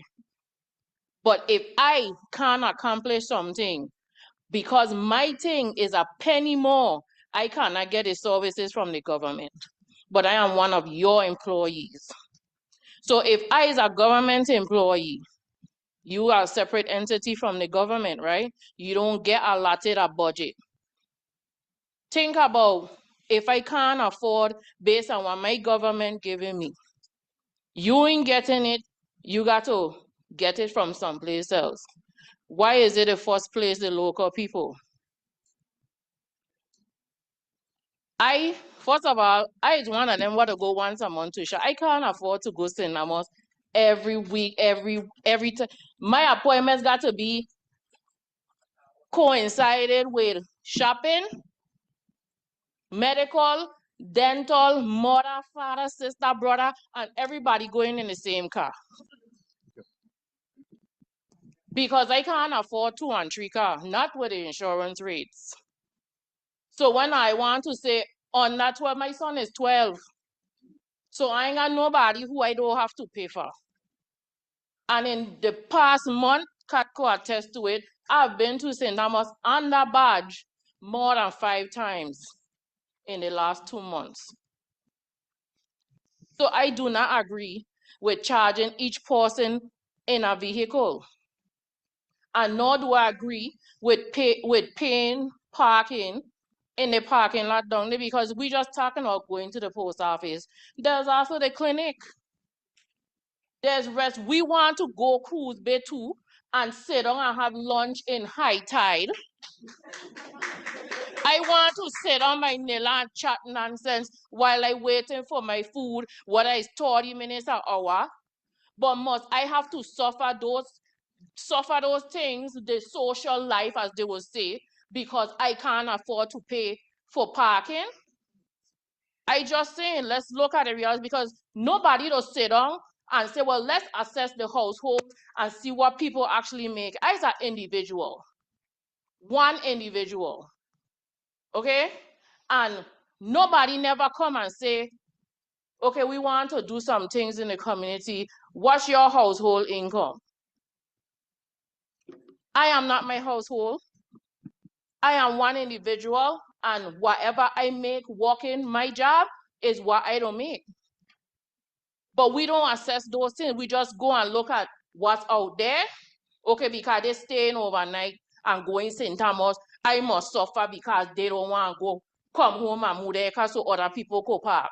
Understood. But like Ms. Barry was saying, those things can be rectified with a simple, hey, this cabin here overnight, land them the fee, put it on their windshield, record it. You understand? Thank you, Ms. Sewer. What I was not alluding to, because we are on a public record, so just when I spoke to the $35,000, wasn't indicating that $35,000 a year is enough for anybody to survive. That's not what I was alluding to. I'm just was saying that this is now the law. So just like you say, nobody check your household, well, this is the law. So the Port Authority, we went ahead and instituted what the law said. And I'm not going to get too deeper further down the road, but you mentioned something that this is $35,000. You're making, that you said you make 38. And so now at the 35,000, right? Somebody making 35,800, right? The Port Authority just did a mutual agreement, so I can tell you, with the unions, simply because we felt that that's not what the law said. The law said you pay people at least 35,000. We still felt that if it was so close, a $500 difference, a $800 difference, let's try to see how whoever was the $800 above, how we could kind of move some little margin for that purpose. So, we are humanistic people as well. And lastly, I don't want us to, because you've said it time and time again, I understand what you're saying about the impact to St. Johnians. I understand that. But I don't want none of us leave here and continue. I mean, you could say they can't do anything, but it's not because we didn't provide you the information.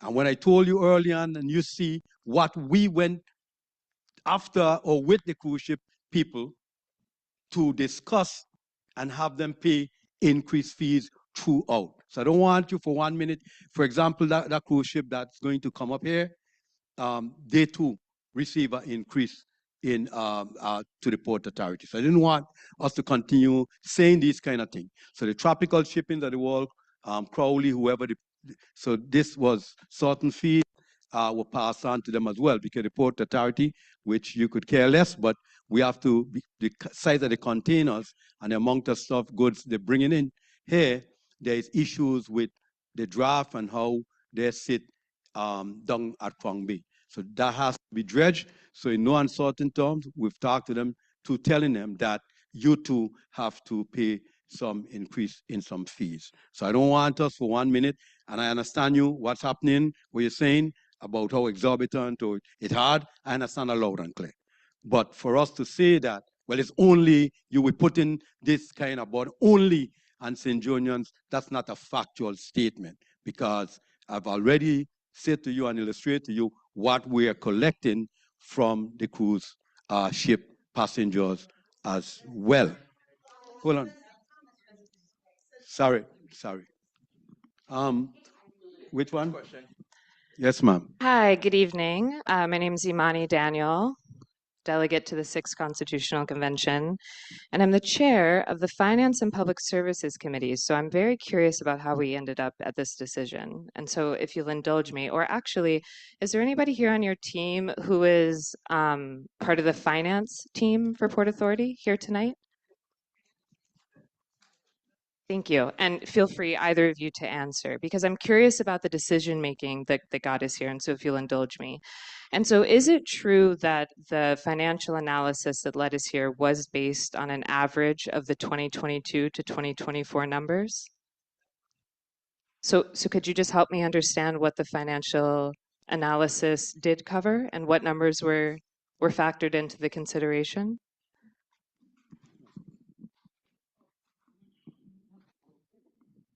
The analysis that Ms.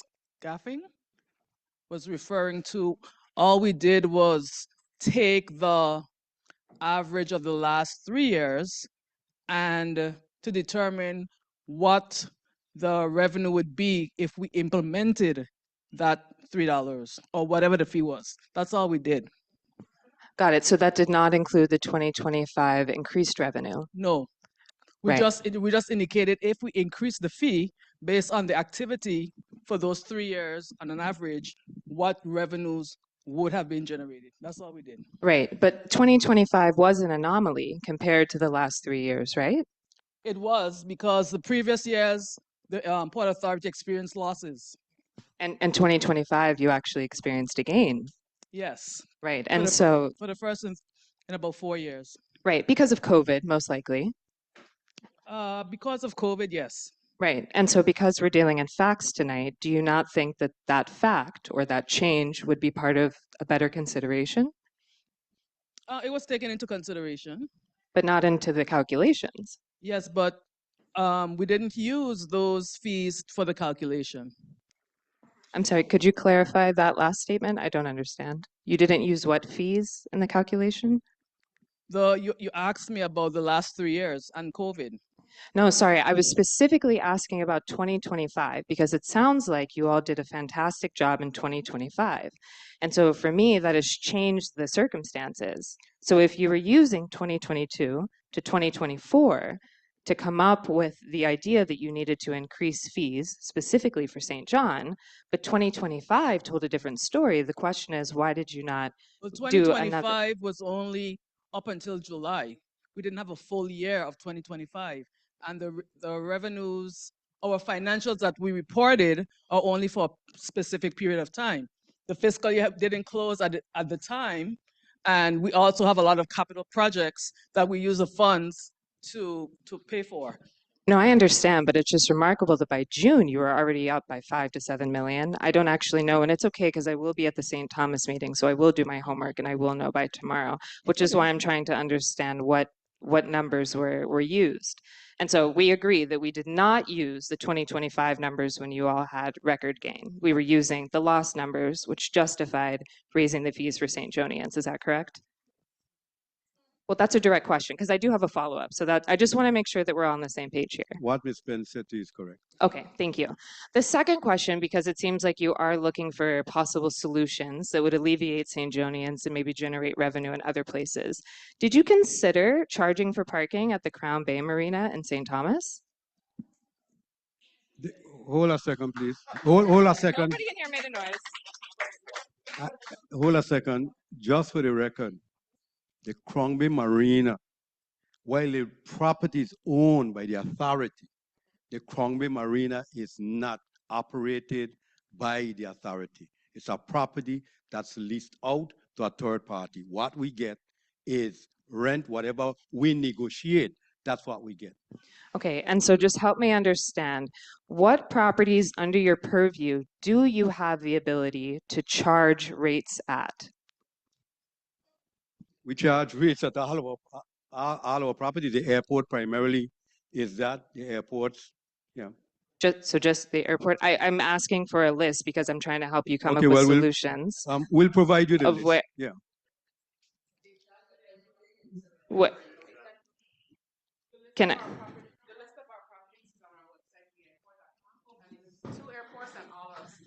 Right. Okay, it's probably like 6 properties. You can't tell me right now. It's like 14 reports and Okay, and so there was nothing else you could raise besides these here on St. John?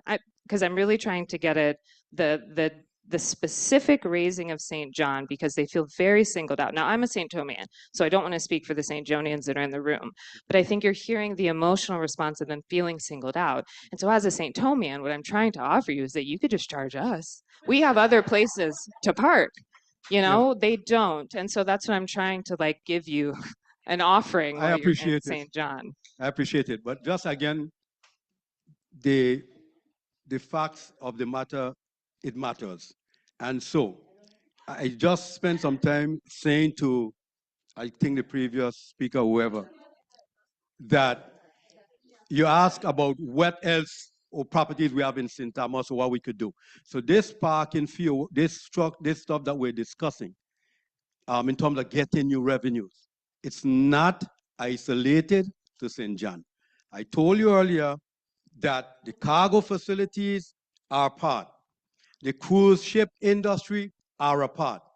every vessel that leaves our shore and go to the BVI, they too is receiving some kind of fee.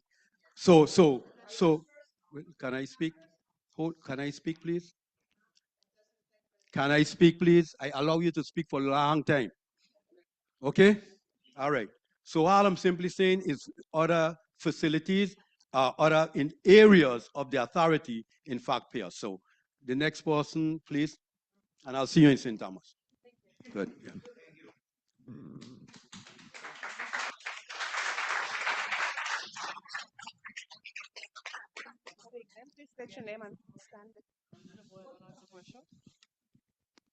Good evening. My name is Enid Dorway, and my question to you, sir, or idea that you can take into consideration. My big thing is that $50 fee you're trying to implement for people who going away for months and years and all of that. It's a problem to me because the last boat leaving St. John is 11 o'clock. So you have to park there before 11 o'clock. The first boat coming from St. Thomas is 6 o'clock. But between the hours of 12 and 5, you automatically pay $50. That's an issue for me. Okay, and that's the parking by the That's the post office parking here. by the post office. I just want to make and, sure. And another issue is it's grandfathered into all the businesses in the Cruz Bay area. No, you don't have to have parking. Everywhere else, you have, in order to build a building or in order to run a business, you have to have parking. But the businesses, once again, in Cruz Bay, it was grandfathered in that they don't have to have that parking. So now when you're taking away the free parking, where are we supposed to park? Like, I don't remember who said, another issue is post office don't take 30 minutes. I don't know who you all spoke to. I really, really don't know who you all spoke to. If you all have any members of your staff that work in St. John, could tell you, post office don't take 30 minutes. Even when you go in and out, it don't take 30 minutes. So that 30-minute thing, that's a joke. That's just like a slap in our face. Okay? Thank you. We don't mean to slap anybody in the Yeah, face. it's We an having, insult. Yeah. huh? Sorry. It's an Okay, insult. so It so we really is. having a discourse, and I hear you, and the residents loud and clear. You were just discussing how exorbitant it is, what have you, for the parking there by the post office, And my and you second, shouldn't have to pay. And my second issue is you continue mentioning this 19 years that the fees haven't been raised. But are there any fees that have been raised at the airport? Certainly. Okay, but does those fees are the people coming off of the airport? Because now we have to pay to come home. But do people coming from the airport to St. Thomas have to pay to come home? Well, if they park in the parking lot, they pay. No, I mean when they're coming when they're coming off the airport because their car come off, we have to pay to go to St. John and the badge. Okay, Miss, I just maybe I'm misunderstanding you, but let me just say, the airport facility, the parking garage, what we refer to as the transportation center, folks park in the transportation center where they travel, whatever they're doing. Coming off of the airport, those folks have to pay a rate that was established by the authority. And while you're at it, let me just say that transportation center you saw built, that transportation center, we got a grant from US EDA for some $20 million to build that facility. And all car rental companies, and just like, I mean, this is not new to us because we have these discussions all the time. So the Port Authority met with all the car rental companies that do business on the airport, and we said to them, going forward, there's a fee that you have to pay as well. That fee from the car rental company, just like we're discussing now, nobody wants to pay. And I'm just talking about the airport now. I'm just talking about the airport. So we collect everybody that rents a car at the airport pays an additional $2. That $2, let me finish, please. Listen, please, let's be nice and civil. I'll give you another chance to talk, not now. Okay? Let's understand that now. So what I was saying in terms of this fee at the this $2, so everybody that rents a car down there on the airport, that's what they pay. So mostly would be tourists for the most part, but local people rent cars at the airport all the time. So whether it were local or tourists, they pay the fee. That fee is what we use to supplement the construction at that very same airport. Okay? I okay. I appreciate your concern, and I think we show whether we could be emotional about it. Whether we should have done it 20 years, those docks was there umpteen years, a long time. And the engineer, Mr. Descartes, show you the conditions underneath one of the docks. So in terms of what we use these fees for, that's what we use the fees for. Somebody else? Yes, ma'am? Sorry. Good evening. My name is Beata Griffith. I'm a resident of St. John. I apologize if I asked some of the same questions that may have already been asked, but I wasn't here. I'm actually one of the people against these increases that you have. Parking fees, I'm against in Cruz Bay. I'm against the extra $2 for the ferry. When we look at raising these prices, I would like to know what factors did you guys consider in making that decision? Who it is that's making that decision? Are you guys held to any type of regulation like the ferry companies who have the PSC regulating their rates? You know, when we look, what's the minimum wage on the island? It's $10.50 in the Virgin Islands. Persons working on St. Thomas, they're working an 8-hour shift. No one's gonna park for less than 10 hours. Your rates right now that's advertised, it's at least $50 for a 24 period or anything 9 hours or above. If I'm at $10.50 an hour, and I'm just gonna do simple math, that's $80-something per day. If I'm paying $50 a day, then I'm down to $34 a day. Then I have the ferry, then I have transportation to my job. What did we look at? Who are we looking at? Because the average person isn't making $100,000 a year for these fees that you guys are implementing on us. It's unfair. Okay, fine. I keep hearing just from outside that it's been 19 years or however much years for this rate increase, you know, but cost of living is extremely high on this island, you know. A lot of my friends, a lot of people I've grown up with have moved off this island because it's too expensive. They can't afford it. Rent alone, if you find anything $1,200 a month, I'm sure it can sustain a family with what, 3? Who needs 3 bedroom? They can. So, I mean, who makes these decisions? You know, who approves these rates? That's my big question. Thank you very much. The fact is, let me just go back. Well, let me just tell you. The Port Authority governing body, the governing body, at the end of the day, we take the information back to the governing body. The staff would have a recommendation after the meetings, all the meetings in Thomas, St. John, and St. Croix, and we'll discuss it with our board. And we will, the staff will make a proposal to the board based on our discussion. And like I said early on, we're having this course. We are listening to what you're saying. And we will, in fact, make some determination as to what, after this meeting and the St. Thomas meeting and St. Croix meeting, as to what we believe we are to be doing going forward.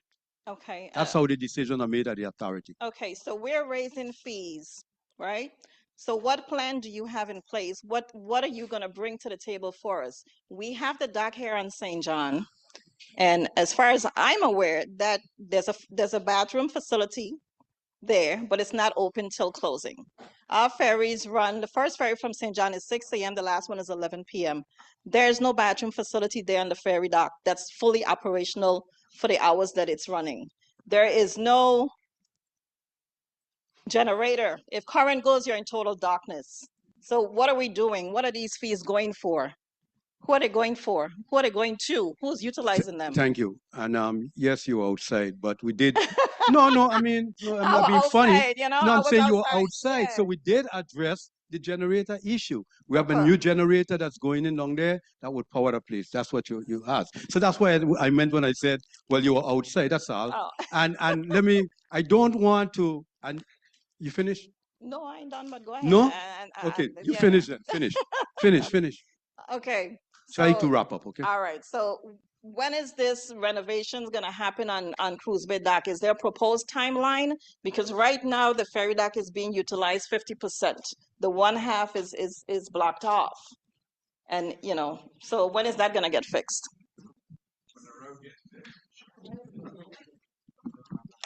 So for that project, we have that design complete. What we're working on right now is we have a couple other facilities for St. Thomas that's nearing design complete, and then we plan to put I think it'll be a few facilities on St. Thomas and one on St. John that will go out as a singular project. One of the challenges that we've been having in the territory is getting the types of qualified contractors to do those marine repairs for what they may see as a smaller project compared to a lot of the other big packages and large amounts of fund that we have coming to the territory. So it's of course a very important project, but we're trying to package it up strategically so that we could get a good contractor to do that work.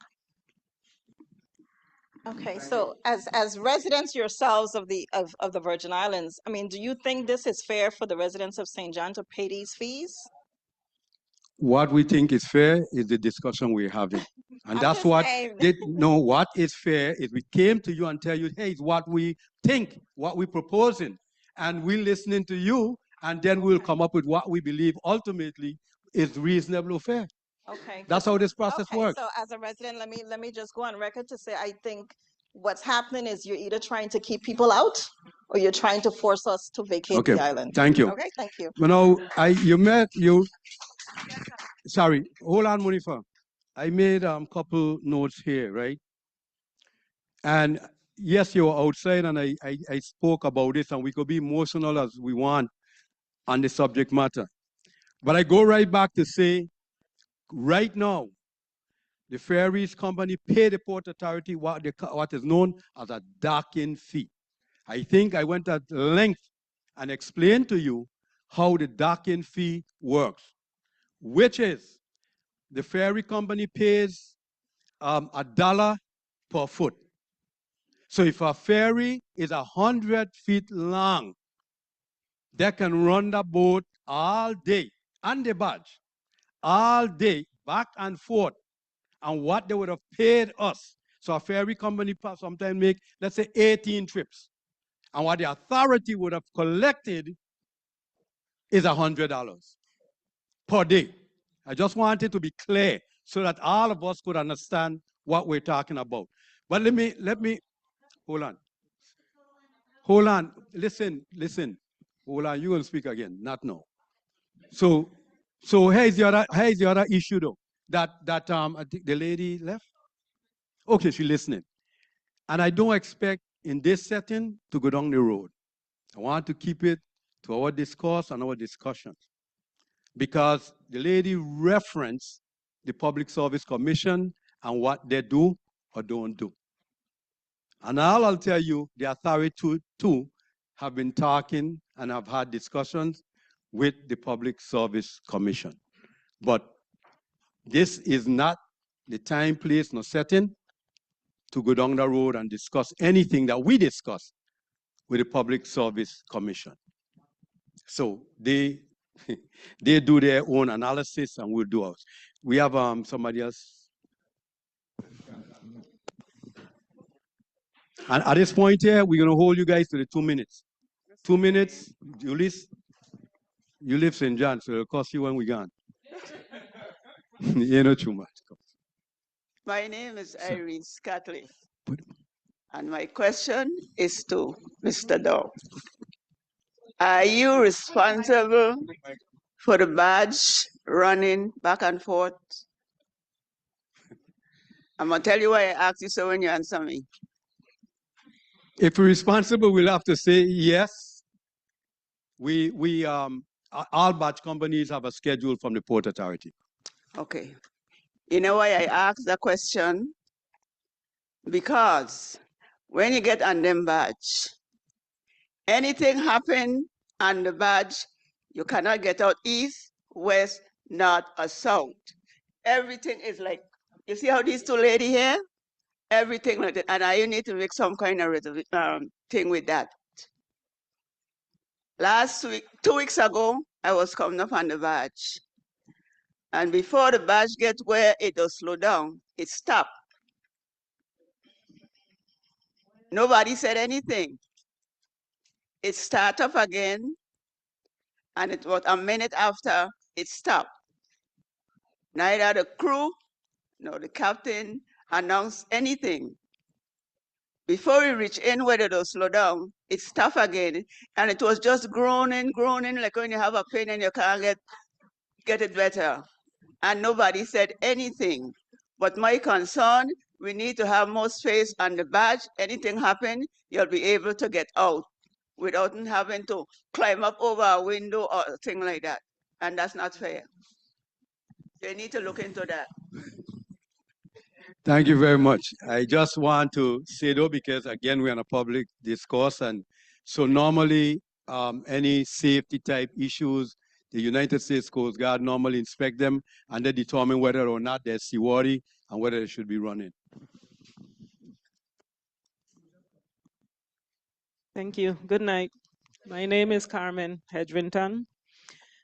Earlier, Ms. Lewis asked a question or made a statement about the ferries having the franchise and being able to collect from passengers. I recall a few years ago, we were in a meeting. We had the same discussion. The barge companies were told they cannot collect from passengers. The only person that could collect from the passengers is the ferry companies because they have the franchise. I heard you, Director Dow, say they don't have a franchise. My question is, you didn't say that? No, what I said, the barge companies don't have a franchise. That's Okay, what I but said. in our meeting, we were specifically told the only persons that could collect from passengers is the ferry companies because they have a franchise. We work right next to each other. The ferry company is right there, we are right there. We were told we can't collect. Now you're telling me the Port Authority can collect, but when you collect and these folks get on the barge, who's liable? The barge companies are liable to transport them back and forth. So why is the Port Authority allowed to collect from these passengers? It's on the same property, the very same property. So the Port Authority should not be able to collect from the passengers because the ferry companies have a franchise. Secondly, Ms. Saw, snooze over it a little bit. When you increase your fees, first it was $3 that I saw, it went to $2.50. When you increase your fees, Love City has 2 barge, we have 2 barge. We will be paying the Port Authority about $45,000 a month. If you do the math, at the end of the year, each company, Transportation Services, Valac Ventures, Love City, Big Red, if they have 2 barge, we will be paying $500,000 a year to the Port Authority. That's $2.5 million. That's going to the Port Authority. What I think needs to happen, because once these fees go up, it's expected that the car ferries are going to increase their prices. We keep our prices down, especially so the local people, the local ridership can be able to afford it. It's been years. You said we raised it maybe 3 times, but we haven't raised. In 2017, we were going to raise our prices. But because of the hurricanes, we considered the local people and we kept our prices the same. We raised it eventually. But you're telling me if you're going to collect at the booth, you're going to collect, the ridership have to pay $14 a car. It's no longer $6 a car, it's now $14 a car. And you increase our prices, you expect us to raise our price at least to $100. When we increase the price, you know what happens? In slow season, who's traveling now? The local people. In slow season, the local people can't afford to travel anymore. So therefore, they stay on St. John. So you're crippling the businesses. Like Hadia said, these are local mom and pop businesses. So you're crippling us. What we would like for the Port Authority to do, because this never happens when it comes to St. John. Nobody pulls us in a meeting and say, let's discuss going forward, how will this affect you?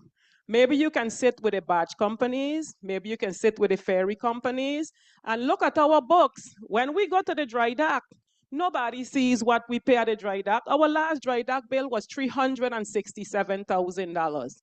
We have a dry dock bill. the Port Authority bill, you have income taxes, you have employee taxes, you have all these other expenses. So Director Dow or the board, the Port Authority board, like Ms. Barry said, the Port Authority board needed to be here to really feel our pulse. The Port Authority board, we need you to hear our cry. We will not survive if you increase these prices, not even 100%, that's 200%. We will not survive if you increase those prices for us to come home. So we're asking for the board director and director Dow to sit with these ferry companies, look at our books, look at our expenses, and let's see what we can afford to pay. I know it's a suggestion, I know it's a proposal. We appreciate the meeting, but we hope, because in the past, we have had meetings in St. John, and it's just a formality. It's always a formality because decisions have already been made. So we are hoping this is not one of these situations where like the stuff on the field over there, the modulars that's supposed to be there for 5 years, that decision was already made when they came to St. John and had their meeting. So we're hoping that you really hear us tonight. You really take it back to the board and the board come and hear us, hear what we're saying, and please do not increase these fees. Thank you. Thank you. All right. Now, let's back up a little bit. Let's back up and rewind. Going away from the 19 years and our discussion. But let's just stop. No, hold on, folks. Just stop and digest what the last speaker just said. It came a point, for whatever reason, they increased their fees. More than once, whatever the reasons were, that's the badge companies. And I tell people all the time, leadership sometimes dictates, we do things, sometimes might be uncomfortable. But I'm hearing all this discussion, and the staff and I, we came to a place, and when we're telling us why we're doing this, we shouldn't do that. Why we should have meetings. Well, we had meetings, and we had all the discussions about don't leave nor a badge come in. Myself and my staff stood up and we said to the board, it's in the best interest of the traveling public in St. John. We allowed, that's how Big Red got here. When others were saying no, it couldn't happen. So a badge goes down and the line out past First Bank in St. Thomas, and you know what you experience up here. But these are some of the issues that we have dealt with. I ain't gonna go far in, but at the same time, just understand that the authority have some decisions to make, and the reason we having this discourse is that not some, just like this reference, you just push over it or anything. We genuinely came here to have the discourse. If we didn't, we came here so that you could voice your opinion, we could listen to you, and then later go back, assess it, assess what we're doing, listen to the concern, and make whatever adjustments that we deem to be necessary. That's why we're here. That's why we have begun by telling you none of the discussion we have is something written in stone. There are some pretty nice, and the gentleman there, the captain, I think you said he's a captain, he made an excellent point. We said we'll go back and look at it. The lady there talk about the post office, we look at them. The staff and I will go back, regroup, and then figure out what course of action we believe is the best course of action. But I want to tell you this. Again, I work for a board, but as we go forward with the board, to say that we had a fee, and I'm going back to the 19 years, and it should remain in place for 19 years, and it shouldn't even be a quart, that's not something that I go in advance. Yes, ma'am? Sorry, I'm sorry, I'm sorry. Sorry. Sorry, guys. Sorry. You guys have a Sorry. You guys have a great system. I just don't think you should mess with it right now. But sorry, Aaron. My name is Megan Enright. My intention tonight was not to contribute unless I felt like I could say something impactful. And to be honest, I'm not sure that any of us are having an impact tonight. I think we all kind of have the same sense that it's we're just speaking into a void. But that being said, I do feel like there are some things that need to be reiterated and underscored.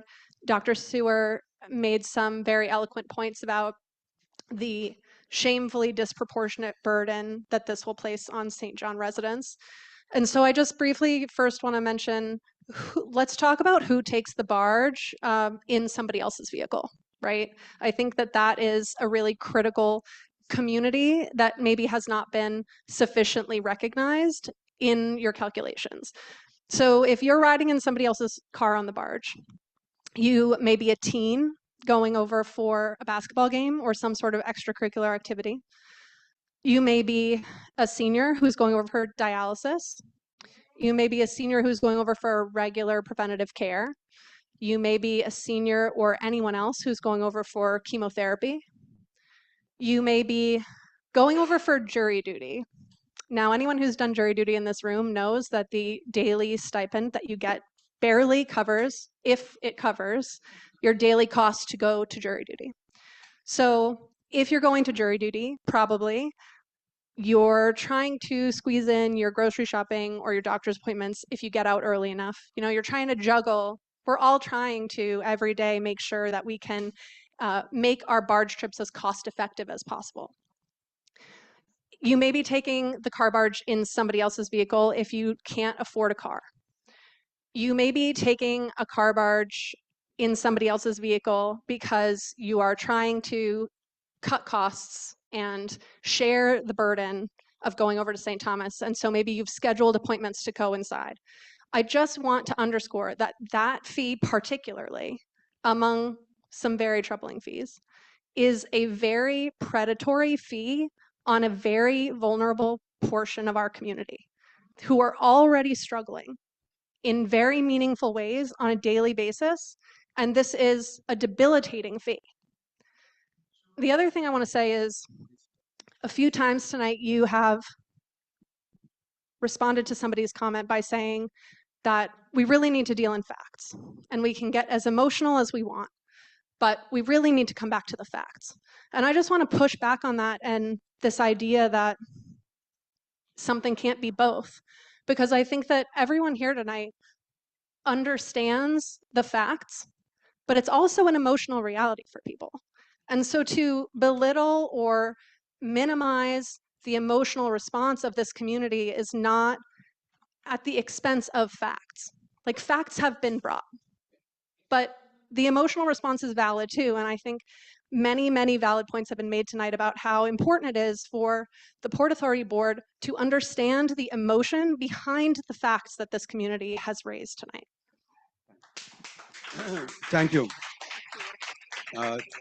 Thanks a lot, and we appreciate the your comments. And I just want to say again, and we have said it time and time again, for the authority, the staff, this is not just some exercise to say we check that box. We told you that already, so I can't say anything. Folks will think whatever they wish to think after we already said to you that we are here because we want to hear from you. We didn't stay someplace and hide and try to put something out there and run behind something. We're here to listen and to decide, you know, with the staff and the board, what we believe are to be the results of what we're doing. Yes, ma'am? Everybody know me, I'm Miss Pat. I live on St. John. I have kind of like a statement. With all the numbers and everything that is said, the only thing that nobody is hearing, we have to pay to come home. We're the only island that have to pay to come home. We're the only island that have to go to St. Thomas to shop, and we have to pay to come back home. We're the only island that travels and go to the States, and we have to pay to come back home. We're the only one paying to come back home. And it's every time you turn around, the prices go up for us to pay to come back home. Nobody else have to pay to come back home. If somebody from St. Thomas park at the airport, they pay that fee and they drive home. If we park at the airport, we pay that fee. We still have to pay another fee to come home. We is the only island that have to pay to come home. And we is the only island, our fee is going up and up, and our pay is staying down. The paycheck staying the same, ain't moving, but the fees are going up. We have to pay to eat, we have to pay to go to the doctor, we have to pay for everything. St. John residents, we don't have no services on St. John where we could say that we could stay on St. John and go to do it. We have to go to St. Thomas. We have to pay to come home. We go to Tatola, we got paid to come to St. Thomas, and we still have to pay to come home. Any way you look at it, St. John have to pay extra for everything that we have to do. We have to pay to eat, we have to pay to go to the doctor, we have to pay to travel. And we still have to pay to come back home. And everybody is looking at it like, okay, we raised this price for the cruise ship, we raised this for that. We still got paid to come back home. We go on a cruise, we still got paid to come back home when we come home.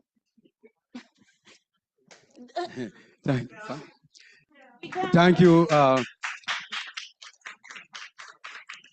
Sorry, Pat, she said something. Thank you, Pat. And I get a one loud and clear. You got to pay to come home. So I get a loud and clear. All right. We'll take a few more questions.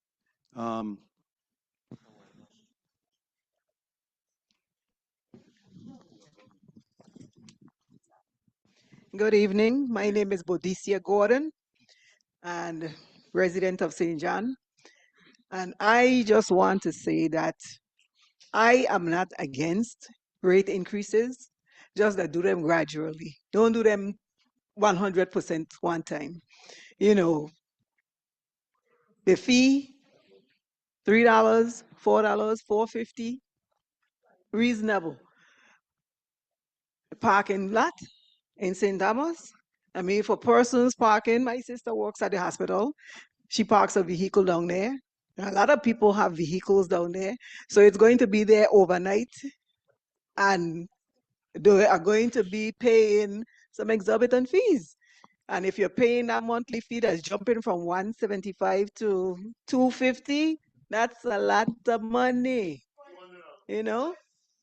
And then Hold on. Let's allow Ms. Garden to finish her thought, please. with the passengers, my father is 90 years old and he goes to the doctor in St. Thomas. My husband has Alzheimer's. So if I'm going with my father, I'm taking my husband with me. So now I have to pay for the two of them to travel in the car with me. I'm retired. Paycheck ain't going up. It's busy going down. Insurance is now going up. So a lot of the people on St. John are on fixed income, elderly people, like somebody said, we're in the senior range now. So these fees are just going to be killing us. So, I mean, like I say, gradually increase. Don't do them 300%, 100%. Even if you have to do it every 2 years, give us a chance to catch ourselves. Ms. Garden, I ain't clapping for Ms. Garden now. Ms. Garden, I really thank you for your, oh boy, this is, so Ms. Garden, I thank you very much for your concern, and we'll take that too under consideration.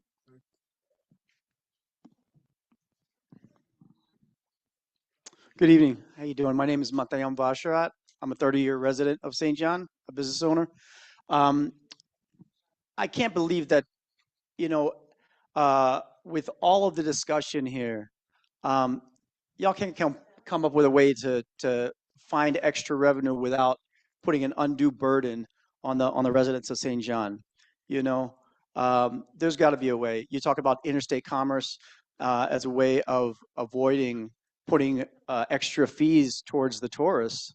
I mean, the ferry companies are giving a discount to the locals. Why can't the you know, the Port Authority assess some type of fee that can be passed along to the visitors here. Another question is, you mentioned all of the boat traffic and the linear footage and the increased fees for that. What type of discussions are being had with other companies, other cruise ship companies besides Royal Caribbean? There are other cruise ship companies that come here. What type of discussions are you having to generate revenue for the Port Authority? And finally, I didn't hear anything about the airlines or the airline fees discussed here tonight. What's happening with those? All right. Thank you. Thank you. I just want to go to, you reference the cruise ship and you heard about Royal Caribbean. I think I said to the public at large that all cruise ship, whatever fees we institute at the authority, all cruise ships are paying whatever those fees are. I just want to make that clear. And you ask about the airport. I didn't plan to go there, but I try to stay away from that only because we kind of talking more marine kind of stuff. You gonna wait for me? Hold on. Okay, thanks. So, well, let me just go to the airport. The authority is in the middle of doing a public-private partnership. That airport was built to accommodate 300,000 passengers. Today, close to 900,000 passengers going through the same footprint that it was built to accommodate, which means that poses all kind of issues for us. We have found a partner so that we could do a complete rebuild, remodel, and so forth of both airports in the territory. The fees that airlines pay, which is the passenger facility charge, the passenger facility charge is something that the Port Authority has no direct control over. That $4.50 fee is that is charged is an act, literally an act of the United States Congress. So we can't go to the airline and say we're putting on $4.50. There are some discussion that we are having. Airline fees from time to time goes up, and some of the same discussion and issues you bring into us, what it costs now to fly home, is always a consideration, would always be. But just like we said to you earlier, sir, and to the people, we're listening, we'll have the discussion, and we'll see what we can do. I think I referenced the gentleman over there who is the captain more than once, more than twice, that the suggestion he referenced is something that we will go back and have our folks internally look at and see how and if we can move forward with such a proposal, which was how do we do a non-local versus a non-local rate versus a local. We'll look at it, okay? So on the airport side, I think I gave the situation with like some of the folks that lease from us, car rental companies, they are paying more and so forth. But the airport is a whole kind of different ball game in terms of. So hold on for me a minute, please. And since you mentioned, I just want to be clear about one thing too, that whatever fees that are collected on the airport side cannot be used on the marine side. And whatever fees are collected on the marine side, none of this discussion, none in terms of the fees collection from marine has anything to do with the airport. You cannot do them both ways. Munifa, you have somebody else? Okay. Good evening, Mr.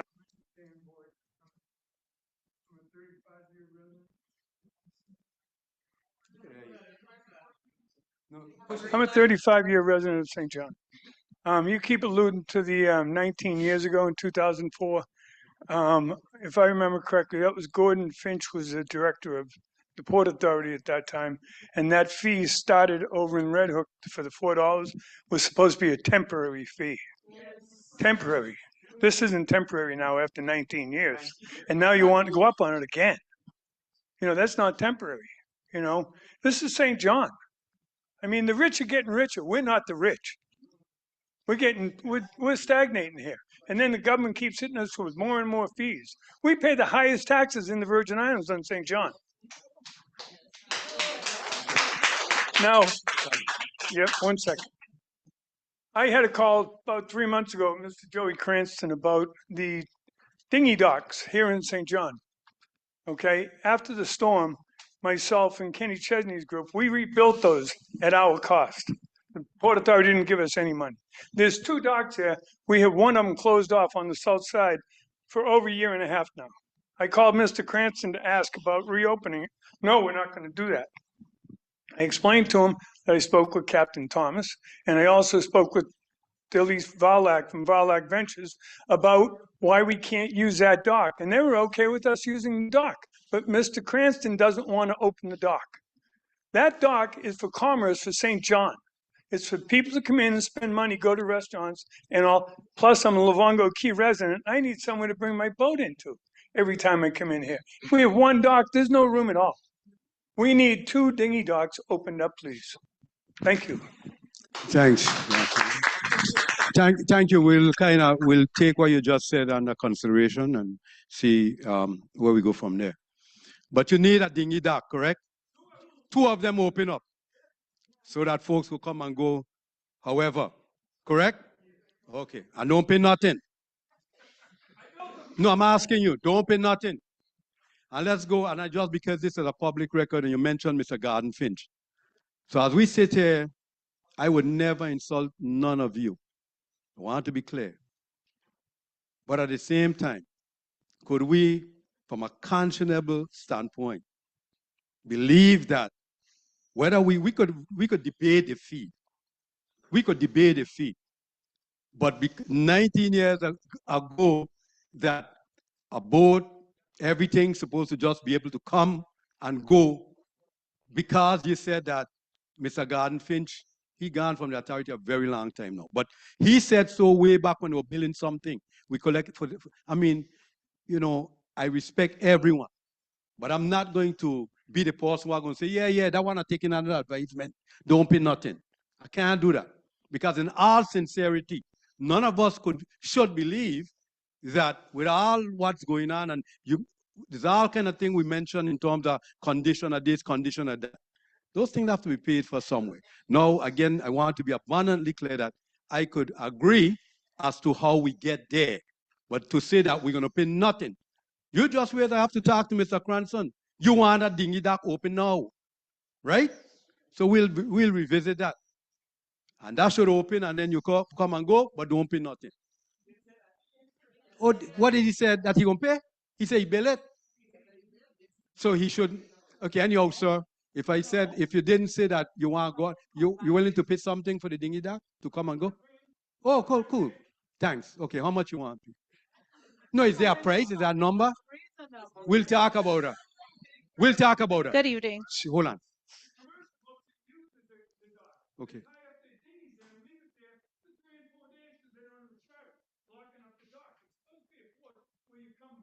Correct. Okay, I get you, Lord. Okay, I really appreciate the discourse, and I would look into that right away as to find out, because that's a part of the commerce. That's a part of the commerce that people moving back and forth and should, in fact, be able to move, come, park up your dinghy, do your business, go to the restaurants and so forth, because everybody benefits in that scenario. So I appreciate your comment and your thoughts, and we look at that. And Julius will have, I think, did you sign in there with us?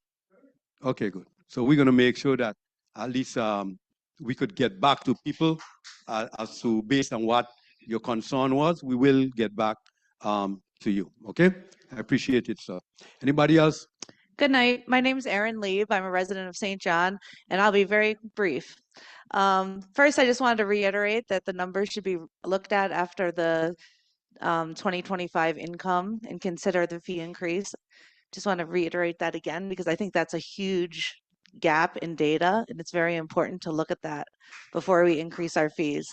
Secondly, since this is a hybrid meeting and I'm concerned about accessibility, I'm seeing questions pop up on the Zoom. I'm wondering, how are those questions from the public that are virtual going to be addressed? Thank you. Thank you so much. Monifa, you want to speak to that quickly?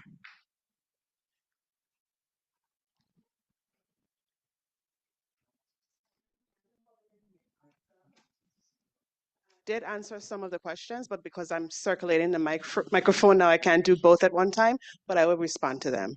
Okay? Correct. Yes. Thank you so much for your. Good evening. My name is Jerome Barry. I agree with the question that been asked and the consideration, well, so to speak.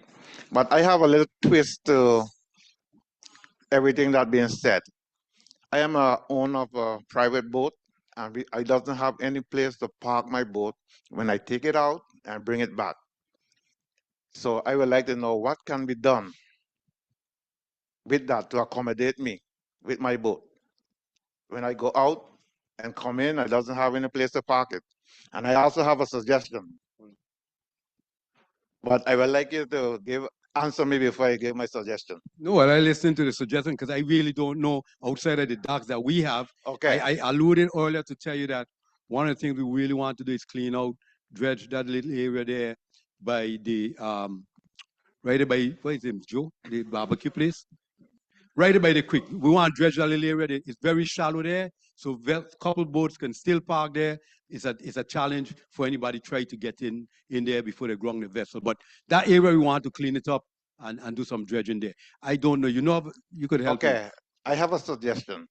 So put a bulkhead around Battery and a fence, so no one can go into Battery, and more than likely you have to put light on it, so that the condition of the dock right now, you can even bring the ferry, park the ferry, not park, but the ferry boat can use that same dock until you repair the main dock, because the condition that I see the dock is in right now is no way you can use that dock and repair it at the same time. You have to have some other alternative for the ferry boat, until the dock is repaired. So it's just a suggestion. I don't mind paying a fee, to at least leave my boat there for a while until I can take it out, because right now I store it on a trailer. And it's not convenient for me. Every time I want to go someplace, I have to take it to the sea and then pull it back. It's not convenient for me. So, it's just something to consider. Thank you, Mr. Barry. I appreciate your comments, your concern, and just you talk about building a bulkhead around there, and I just would say those things are not easy. I'm not even getting into the cost. But even to anything we do in the water, of course, it have to be permitted.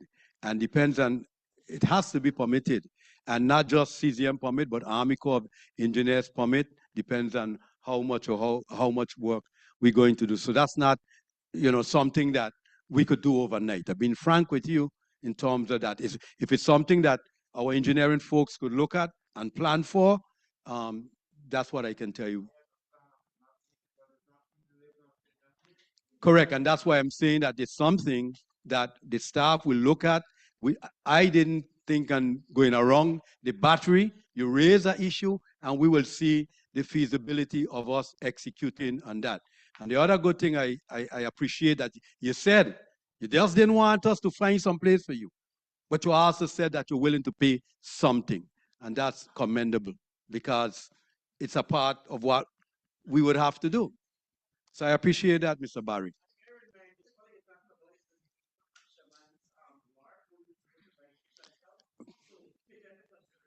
Now you're loud and clear. We're going to take a couple more. Yes, ma'am. Sorry, 4 more? Okay, we have a lady over here too. Okay. Good night. My name is Dior Parsons, and I just wanted to say something to the board. I know you mentioned that there's going to be also an increase for the cargo ports, so there's going to be an increase for the trailers.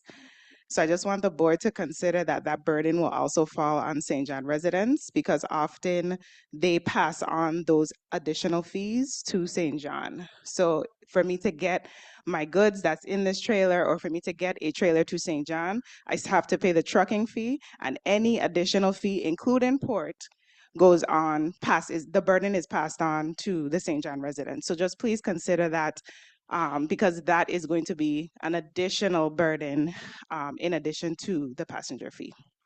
Thank you very much. And I think I saw you there for a good while. So I spoke about how that whole piece works. You understand? I spoke to you about how that piece works with Tropical. To get your goods, there's a request that dredging must be done down there because the vessels, what they're bringing in, and that's another piece that folks don't see. The vessels come in from whether West Palm or what have you, and when they come into Tropical, Crowley, any of those folks, a lot of those containers comes off. Some are sent to St. John, some go wherever. But the area that they come and the boats, the vessels that they're operating currently, some of those vessels too are being changed out, which means the area that they pull up to, you saw earlier picture of the bulkhead. Some people say, well, we don't care what's happening down there. But you have to care because that's how the commodity gets to St. John. So that's what I was talking about when I talk about all those pieces. So should we, in order to maintain and do the dredging that is being required to get us containers, and I mean, the Port Authority alone can't do these things. There is dredging to be done right now down there as we speak so that your container could safely come up to St. John. You have somebody else, Monifa? Hi, Kurt Marsh. I think the questions to VIPA have been pretty much exhausted, so I'll leave that alone because I think this government works, or it should work, as a collective, and VIPA is not an entity unto itself. There's Government House, there's the Senate, there's the PSC. I'm curious as to know, besides Ms. Leona Smith, if she's still on the board, is there another St. John resident rep on the VIPA board? No, the law dictates who is on the VIPA board. And I'm assuming it's one rep from St. John, like most boards? Correct. Interesting. Yeah. My next question, Ms. Administrator Jones-Sproul.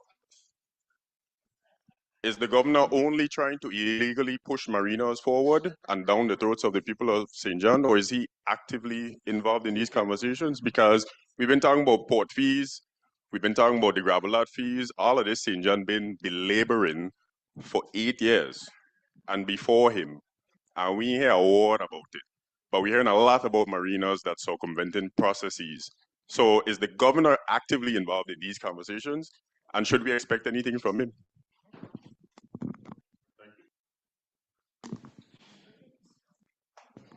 If we could give her a chance to respond. Oh, you want to respond?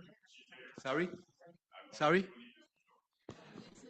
I think I went through, and just for informational purposes, I think I went through how the Port Authority itself functions. And so I'm not going to, it's a governing body. The law provides for 9 people.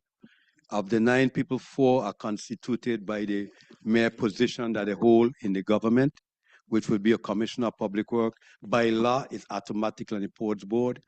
The tourism commissioner, the who else I'm missing? The attorney general, and one other.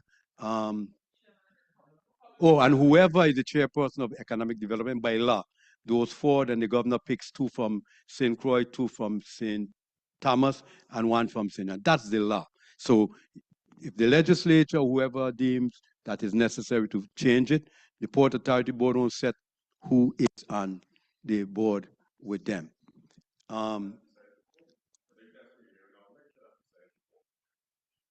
What is beside the point? All right, thanks, yeah. All right, all I was saying, well, fine. I mean, yeah, okay, fine.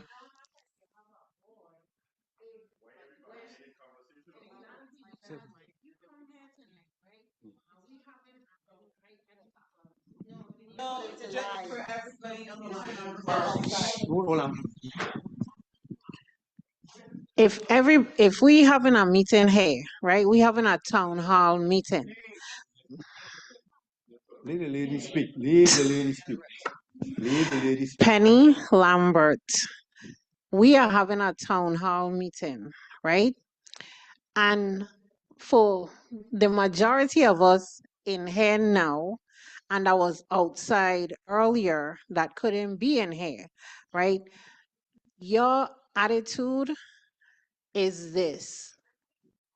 I just here to let you say what you want to say, but we don't make our decision, and that's just it.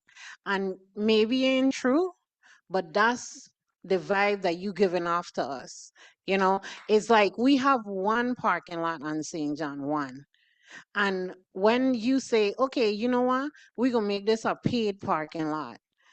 I mean, it might make sense to you, but for the residents that live here, for me, that when I have to go to the post office and I have to be in the post office for 30 minutes just to get a letter or to mail something, and then I have to pay $50, $40, $20. That's crazy. That's crazy. If I have to go to the clinic, where am I supposed to park? You know, and then like everybody keeps saying, we have to pay to come home.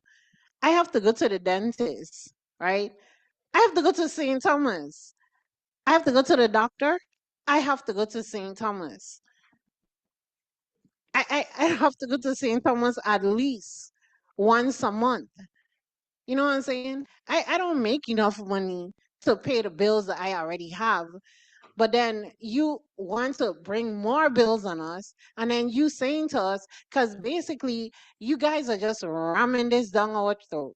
It's like, oh well, we're really giving you a chance to make a decision. No, you already made a decision, and now it's like we're doing what we want, and to hell with St. John. And that's how we feel, because this ain't like this happened yesterday. This been going on. You know what I'm saying? And we the ones are suffering. You think it's right that I have to go to St. Thomas to go to the doctor? I live on St. John.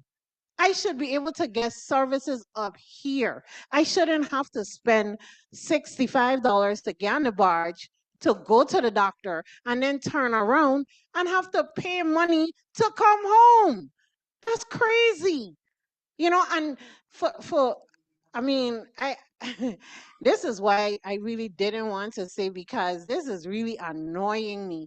This is crazy that we having a town hall meeting, but basically the decisions have already been made. You know what I'm saying? And we have no choices in the situation. And it's like, we can't afford it, but who cares? Who cares? Who cares? Nobody. So basically, it's like, we either suffer or we do a move. Where are we going to go? Where are we going to go? Tell me.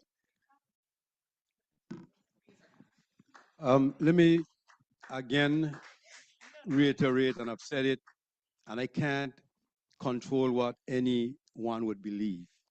But I've said ad nauseum tonight that the authority held this public meeting so that we could have discourse, so we could listen to what residents are saying, and based on the residents' feedback, we will go back and reassess what we're contemplating and make adjustments to whatever we're doing. That's what we said ad nauseum, that we are here to listen. So it's not some exercise that, well, we hear you, but just do what you want.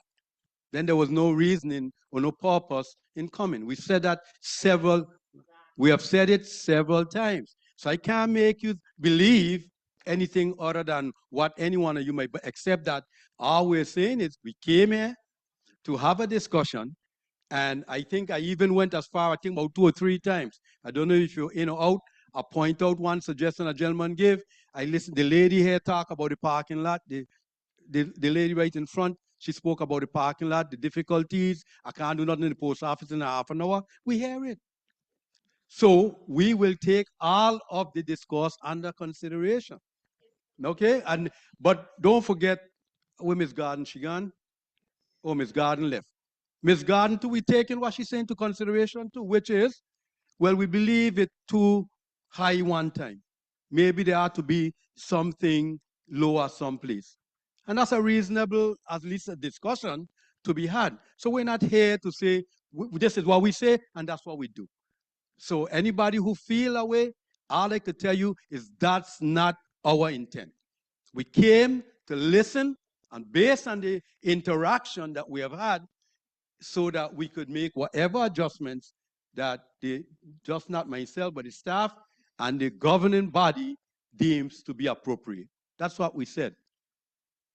Good evening. Good evening. My name is Catherine Stephen. I agree with everything that have been said today. So I'm going to talk about one thing that has also been mentioned, interstate commerce. I am interested in that because I own a car rental, and for the past 2 months, my cars have been sitting down there because of that very same interstate commerce. Interstate commerce is saying that you cannot stop people from coming. So they're bringing St. Thomas cars are coming from St. Thomas, even if there's a law in the book, and they are just bringing the cars up. We should not have a one bill fit or one law fit all. That's a one law fit all. It does not apply to the Virgin Islands. It should not be. When you go to Miami, you could take a car and drive to New York. You could take a car and drive even to Alaska. It might take you a couple of days, but you can drive. When you take a car to St. Thomas, from St. Thomas, you cannot drive to St. John. You have to badge that car. When you badge that car, you are shipping that car because you cannot drive from St. Thomas to St. John. So that interstate commerce law cannot be applied to here. It shouldn't. Take, for example, our neighbors, St. Kitts and Nevis, one district. You cannot take a car from St. Kitts and take it to Nevis. It's wrong. Take, for example, Nantucket and Massachusetts. You cannot take a car from Nantucket to take it to Massachusetts because it's illegal. So why should we apply interstate commerce here? Allow St. John car rental, which are paying taxes just like St. Thomas, to suffer because cars are coming from St. Thomas bombarding while our cars are sitting down there. So why are we applying a law like that? Why is our government, our senators, those who are in charge, why are they not looking into that? Because interstate commerce means you have to let the flow go. But you don't drive from St. Thomas to St. John. You are shipping a car from St. Thomas. That is shipping. That is not driving. I rent a car from New York. I can go anywhere. I could go to Massachusetts. I could go to anywhere with that car. I don't have to put it in another vessel. The minute you take something, you put it in another vessel and you're traveling, that is not interstate commerce, that's shipping. The other thing, you are trying to charge us this money. Why don't charge those people who are coming in for a car with 6, 7, 8, 9, 10 people in it? They're bringing big cars from St. Thomas, a whole family in it. They're joining together, bringing to St. Thomas. Charge them, not our poor people who have to go to St. Thomas to shop or to go to the doctor. Right now, if I need a pair of underwear, I have to go to St. Thomas. There's no place on St. John that even sells underwear. That's how bad we are in on St. John. Thank you. Thank you. Again, I hear you and I feel you, but again, this is a public record. Just for the record, the Virgin Islands Port Authority has zero to do with what cars can or cannot be shipped. It's not something that the Port Authority has established as a policy, a rule. It has nothing to do. And I'm not speaking, I'm just speaking because, you know, it's going out there all over in terms of people listening. The Port Authority has nothing to do with rental car coming or not coming or going to and from St. John. We'll take 2 more questions, 3 more, 4 more. All right. Sorry. Good night, everyone. Good night. My name's Matt Drakey. I own a small IT business here, and I think everybody's said the same thing over and over, which is it's not fair for local St. Johnians. The other thing I want to say, though, is it's all about trust. The last time I was in this space, you guys said a lot of the same things, and I don't think we were heard. We need to trust you. We need to know that we trust you. If you guys are going to put in a parking lot and charge the locals, maintain it. It doesn't get trimmed. It doesn't get cut. Nobody uses it. We didn't want it. We asked for it not to happen. It happened anyway. There was no trust. Again, we hear it. We hear that you guys are listening to us. So listen to us. I think that we have some solutions. I think that if you're going to impose fees on the lot in town, Don't make it 100% of the lot. Leave spots that are still available to locals. Leave a couple spaces that are resident only. Put a sign up. Don't charge for those spaces. And then maintain them or watch them, that if somebody's abusing it, that they would get ticketed or fined for being there for an extended period of time. That would help you with revenue. Additionally, the lot that's over here that nobody uses because it's too expensive, maybe charge a local rate and provide a shuttle that could get the folks that need to get to town to the ferry boat and take the passenger ferry, a place that they could go and leave their car for ample amount of time at a nominal fee, and then provide them some service to get them from A to B, especially our elderly or people that need help. Those things would help insinuate trust amongst your authority and give back to the community. I hope you hear me. Thank you. Thank you. I just want to address, I think you mentioned the parking lot down there. This person, when I met and had a discussion about the parking lot, I never left here telling people that there would not be no paid parking down there. Never did that. Because the one thing we could disagree, but I'll be straight up and frank with you guys. That's what I'll say. The other couple of suggestions you referenced about half of the parking lot for locals, wherever, we'll take all of that into consideration. I'm hearing half, I'm hearing none. So we will take all the discourse into consideration and finally come up with some kind of feedback. Monifa? Oh, sorry. Yvette Stapleton, resident of St. John.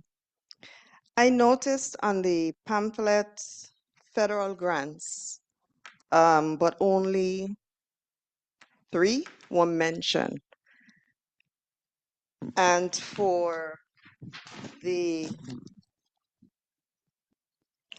fees collected at our ports, it says here to be used for operations, maintenance, construction, and maintenance, economic growth. Has the VIPA exhausted all the grant options available to assist with these improvements and/or operations? That's my first question. And secondly, after this meeting, what's next? Because the proposed date for these fees is January 1st. So what's next after this meeting happens? Thank you, Ms. Stapleton. What happens next? Let me start with the last question. Like I said, the same staff, myself, we'll go back, we'll have a discussion. We have a transcript, we'll look and listen to what the comments were and see where we believe that whether adjustments, we don't do it at all, whoever the discourse would be. And we have a governing body that we will be going back to and saying, hey, here are the sentiments of the community, but here is what we believe we are to do. The governing body will then say yes, no, maybe so. That's the discourse. By law, we must come, have a public meeting, listen to you, and then make whatever adjustments we deem to be necessary. You mentioned grants. I just referenced a couple of them, but the Port Authority, as much grants as we could try to write for or go after, that's what we do. The grant that I talk about with tropical shipping at $22+ million, the authority tried for that very same grant 3 times. At one point, we went outside, we hired a consultant. It wasn't a lot of money, like $75,000 to assist us in the process. We end up talking to folks in Washington and DC, going to different meetings until the 3rd time they said yes to this $22 million. So we try to do the things necessary to make sure we can get those grants. The St. Croix grant that we spoke about, that was another fight. Some of these projects that we're talking about, we continue to look for federal grants that we could assist with. But I think I also mentioned earlier, it don't mean because you're getting a federal grant that you don't have the responsibility to meet some matching requirement. In those instances that I showed you earlier, one of our matching was like $5.3 million. And I told folks that $5.3 million, because we wanted to move quickly into design, into construction, because the condition there. we were able to get Tropical and Crowley to front the money quickly for the Port Authority, but that's money that we have to pay in the future. I told you that the grant for 21 million, whatever the number is, in St. Croix that we had gotten, it's the same thing. Tropical went it themselves in terms of putting up the money up front, and we would have to pay that back eventually. So we look for grants all the time. Well, there wasn't a grant, but we did actual bonding to build the Red Hook parking lot. And that whole custom building and so forth, we've been actively looking to see what grants we can try to get for that. So we do that all the time. I thank you, for Ms. Stapleton, for your question. You have some folks over. Yes, ma'am. Well, sorry. I'm sorry. My name is Theodora Moorhead. I have a question. I'd like to know specifically, or if there's a specific purpose for the fee that we have to pay when we're getting back onto the barge. Is there a specific purpose? Where is that money going? Thanks.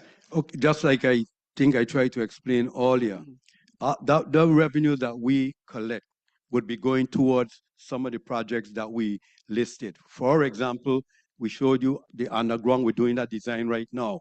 The under the dock, the Loredan Boynes dock, the work to be done there. Some of these things, for example, if we have to do, which we expect to do, some of the dredging across by the creek. We have to dredge down by where the barge ramp is. So that's what accumulation of those monies would be used overall. That is just a part of the entire marine revenues of the Port Authority. Well, I am totally against that fee unless you can figure out a way that every Virgin Islander traveling from one island to the other, that fee can be imposed on them. Since we are one Virgin Islands, I think it's very unfair for just us to have to pay that fee. Well, I mean, it's not, I mean, I hear what you say, with all due respect. I'm just saying that anybody, you're saying St. Jonian, but if somebody coming from St. Thomas, proper or St. Croix, and they're traversing the facility, they're too expected to pay the fee.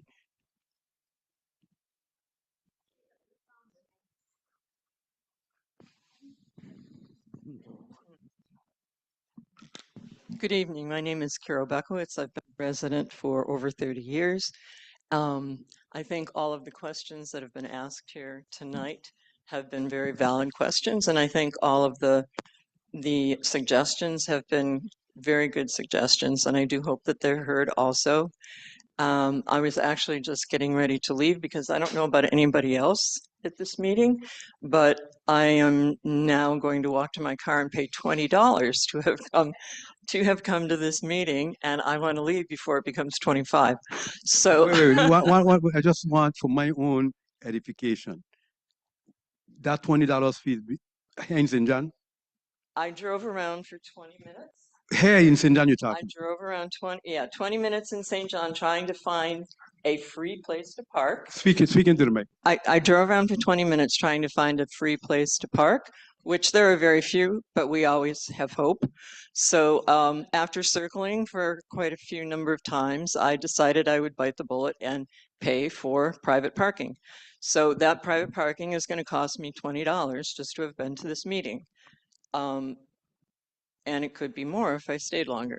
But but what I really want to say, I mean, that speaks to how I feel about the Cruz Bay parking lot and how I really hope that the majority of it can be free and remain free. And I think that there's other ways of policing it also that can prevent these overnight abusers or, you know, long-term abusers.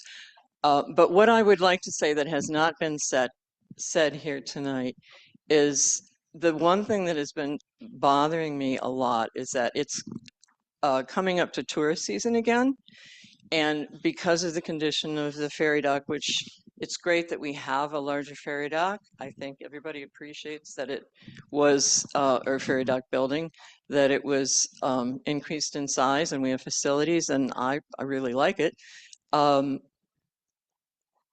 However, whenever you want to leave island, you need to stand out in the beating sun to buy a ticket, because the ticket booth is still a temporary booth and there's nothing to shade it for the long line that kind of, goes out down the sidewalk and around the taxis. And it would be really nice if there could be just, and it doesn't even cost very much money, just get a canopy over that so that the residents and the tourists can be in the shade. Everybody talks about it and complains about it, tourists and locals alike. So if Port Authority could get that done, that would be lovely. Thank you. Okay, thank you. You understand? All right, thanks. Again, that's something to we'll look at. Yes, Julie.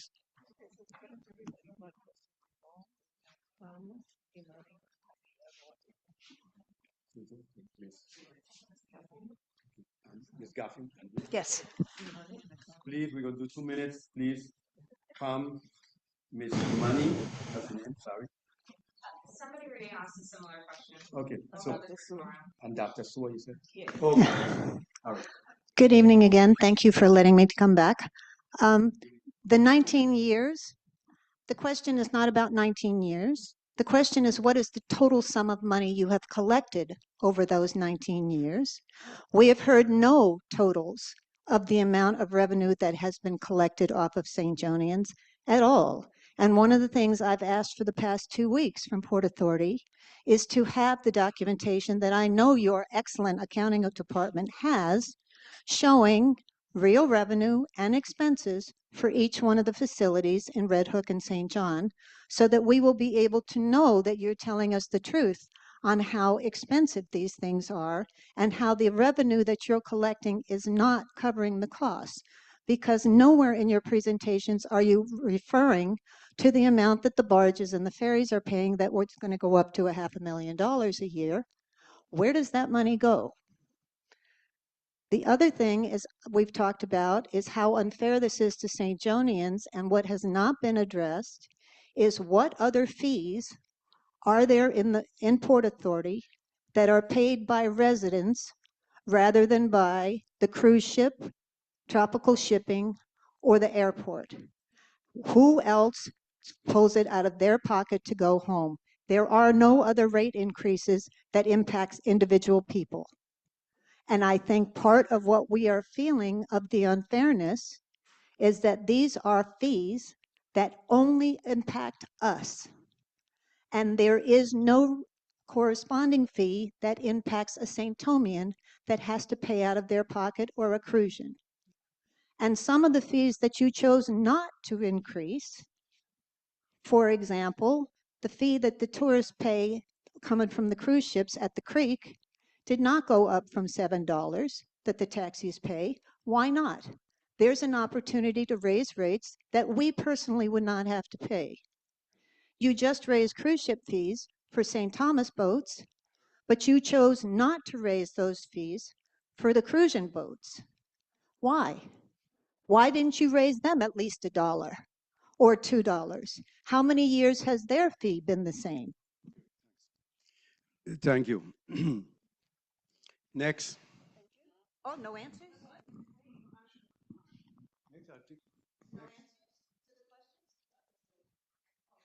This you in your you're telling me you asked me questions. You already said a minute ago that what we're saying or what I'm saying is not the truth. Yes, that's what she said. No, she says we want Okay. evidence. Okay. Okay. So what I will tell you is that the fees you alluded to, when I said that, you said besides tropical, besides the cruise ships and whatever other fee, anyone that uses any of our facilities, those are the fees they pay, regardless of where they might come from. Those are the fees that they pay. And I also tell you that in St. Croix, you referenced St. Croix. And I told you that the fee in St. Croix was $0 for 20 odd years. It went to 5, it went to 7. Now, even in St. Croix, they're paying additional cost. So regardless of what the ship is or the boat is that goes to St. Croix, that's what they pay at our facilities. Somebody else, Miss Dr. Sewer. Dr. Sewer, please. I also have a question about what's next. My understanding is that VIPA's board meets the third Wednesday of every month and that those meetings are open to the public? Correct? Correct. Okay, and so if I'm understanding correctly, do you have a tentative date for the vote? There are only 3 more meetings. For the vote, you said? Yes. Okay, let me just make sure that we're clear, okay? As a matter of fact, we normally publicize our meetings probably a week or 2 in advance. This meeting that the board will be having, I believe that meeting date will change only because of some travel stuff that's going on with members. But there will be a meeting in October which will be publicized. You'll have at least a week notice to attend the meeting. So if I'm understanding you correctly, the changes will tentatively go into effect in January, and the board is expected to vote in October. Correct. And again, let me just say this, Dr. No, Sewer. I'm just... Yes. Okay. However, we having this course for a reason. So, yeah, we said January. But if we believe, and after discussion with staff and the board, we say, you know what, this might be soon because we probably wanted to have this meeting. Now January is right up. October could happen. October could come and let's say, and just an example, I didn't say it's going to happen. October could come and we don't have a quorum for the board meeting. So we have to be reasonable in our thoughts as well. So we believe that we would, wherever the time is, we would give what we believe to be ample time for any implementation. That's a discussion we'll have. A part of the reason why I ask is because a lot of our conversations tonight have really focused on the community asking for accountability, transparency, and also for feasibility assessments.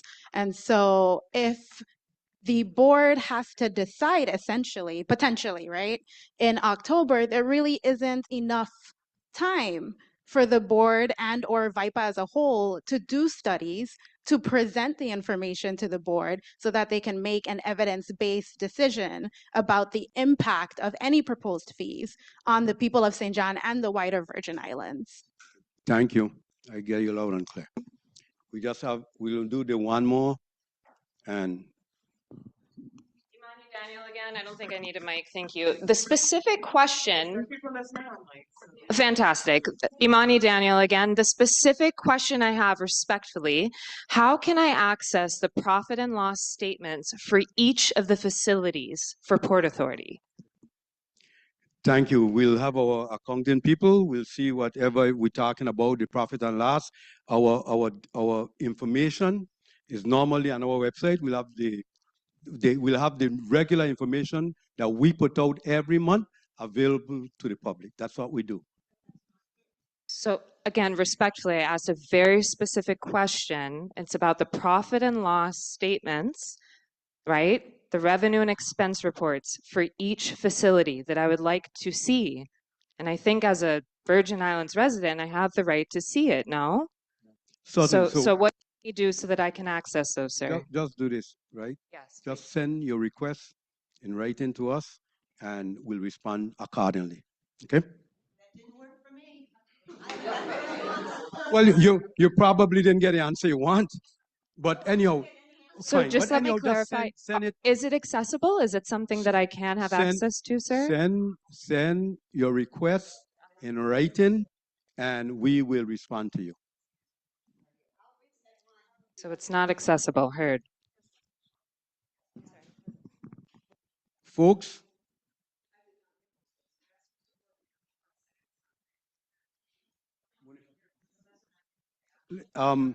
sorry.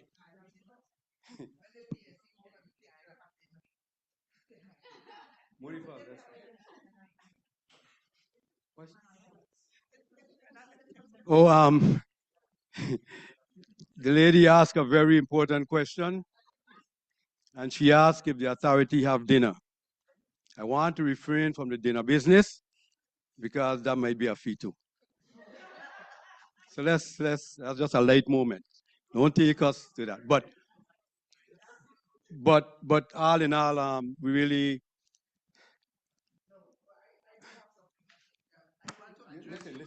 listen. I'm going to hold each of you. Okay, Bonnie first. Is Bonnie? Sorry, give it to Bonnie. Okay, that's okay. We go next. Hi, again, I'm Bonnie Corbeil, a 40-plus year resident. I'd like to point out how short-sighted our government often is. I recall 12 years ago having a temper tantrum and deciding I'm done. I'm done volunteer work. I'm not going to Cruz Bay for lunches. I'm not going for dinner. I'm putting no money in the shops here. And the bottom line is, have you even calculated the kind of loss, gross tax receipts? I used to be a business owner for 15 years. The gross tax receipts the government doesn't get. The harmony between the people that used to hang out in the park. You drive in, hang out with people for the goodwill you could share. We can't do that anymore. And our government forgets about those sorts of things that are so important. Thank you, sir.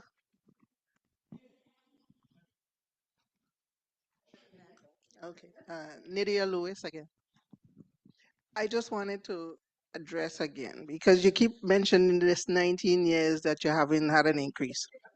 No, I mean, I don't think I'm an unreasonable person, and I understand inflation, I understand things go up, right?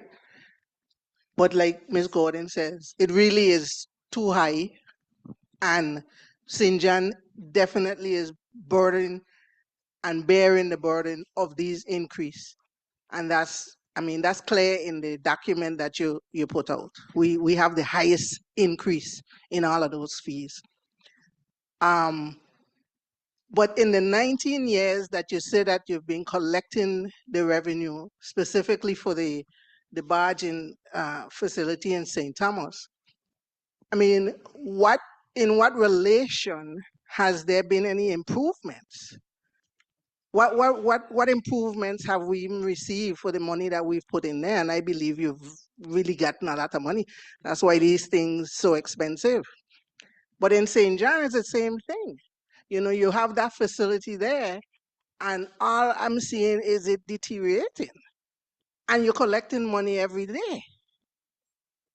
So I'm saying, why are we getting these fees and we're not seeing this money? You're telling me that the Port Authority is one entity. It seems to me like we're a cash cow that is supporting and paying for everything else around except our own facilities that we're using every day. Thank you, And Ms. I don't Lewis. think that's fair. Okay, thank you, Ms. Lewis. Well, let me just quickly ask you, I want to be clear. You referenced Ms. Garden, right? And what she said. So is it your position that, just like Ms. Garden said, you reference her, that the fee is just too high, correct? I don't think that the fee for the barge ramp should be increased from where it is. Okay. I don't believe that that should be increased, nor should we get that per passenger fee, because again, the ferry companies are the ones that have the franchise to pay for that. So I don't Okay. think that that should be. And I also mentioned to you about those BVI fees. I mean, if we are paying $20 up there, why can't they pay $20 when they come down here? Okay. And even that wouldn't be so bad for us to do, because we ain't doing it every day. Yeah. We traveling back and forth to St. Thomas every single day. Okay, thank you, You understand? I got you loud and clear. So, And- your and position the- is no and the- fees. That's what you're saying. No, I'm asking her. I think you have a very selective No, I'm just hearing. asking. I didn't So say are that. you willing to pay some fee? I Wait, said hold I on. was. Just I hold said, on. I said I was a very reasonable person, Correct. and I have a good understanding. Okay. I understand things cost money, right? Okay. But no, I don't think the fee at the barge should be increased, and there should be no per passenger fee. Period. Leave that how it is. Okay, so what fee that we I discussed? just tell you, the one where you're going to the BVI. Okay, that's the only fee we should raise. Higher. I'm just asking. I think you could. And Hold on. Let a And I lady agree. speak, no? I agree with with the gentleman who mentioned about the cost for the tourists and the thing, because they're not coming every day. And we're doing this thing every day, and it's costly. $14 a person is ridiculous. Ms. Lewis, you've been very helpful in our discussion. And the other thing I want to say, though, because we're on a public record, when we, like, for example, the most money in any marine fee that the authority collects is through the cruise ships. Just putting it out there so we all, when we keep saying who paying and who ain't paying, the most money the authority collects is cruise ship fees. Individually, we understand and respect what the comments were, and we'll take everything. Right, because All of you said. The same passenger is not paying the fee every day.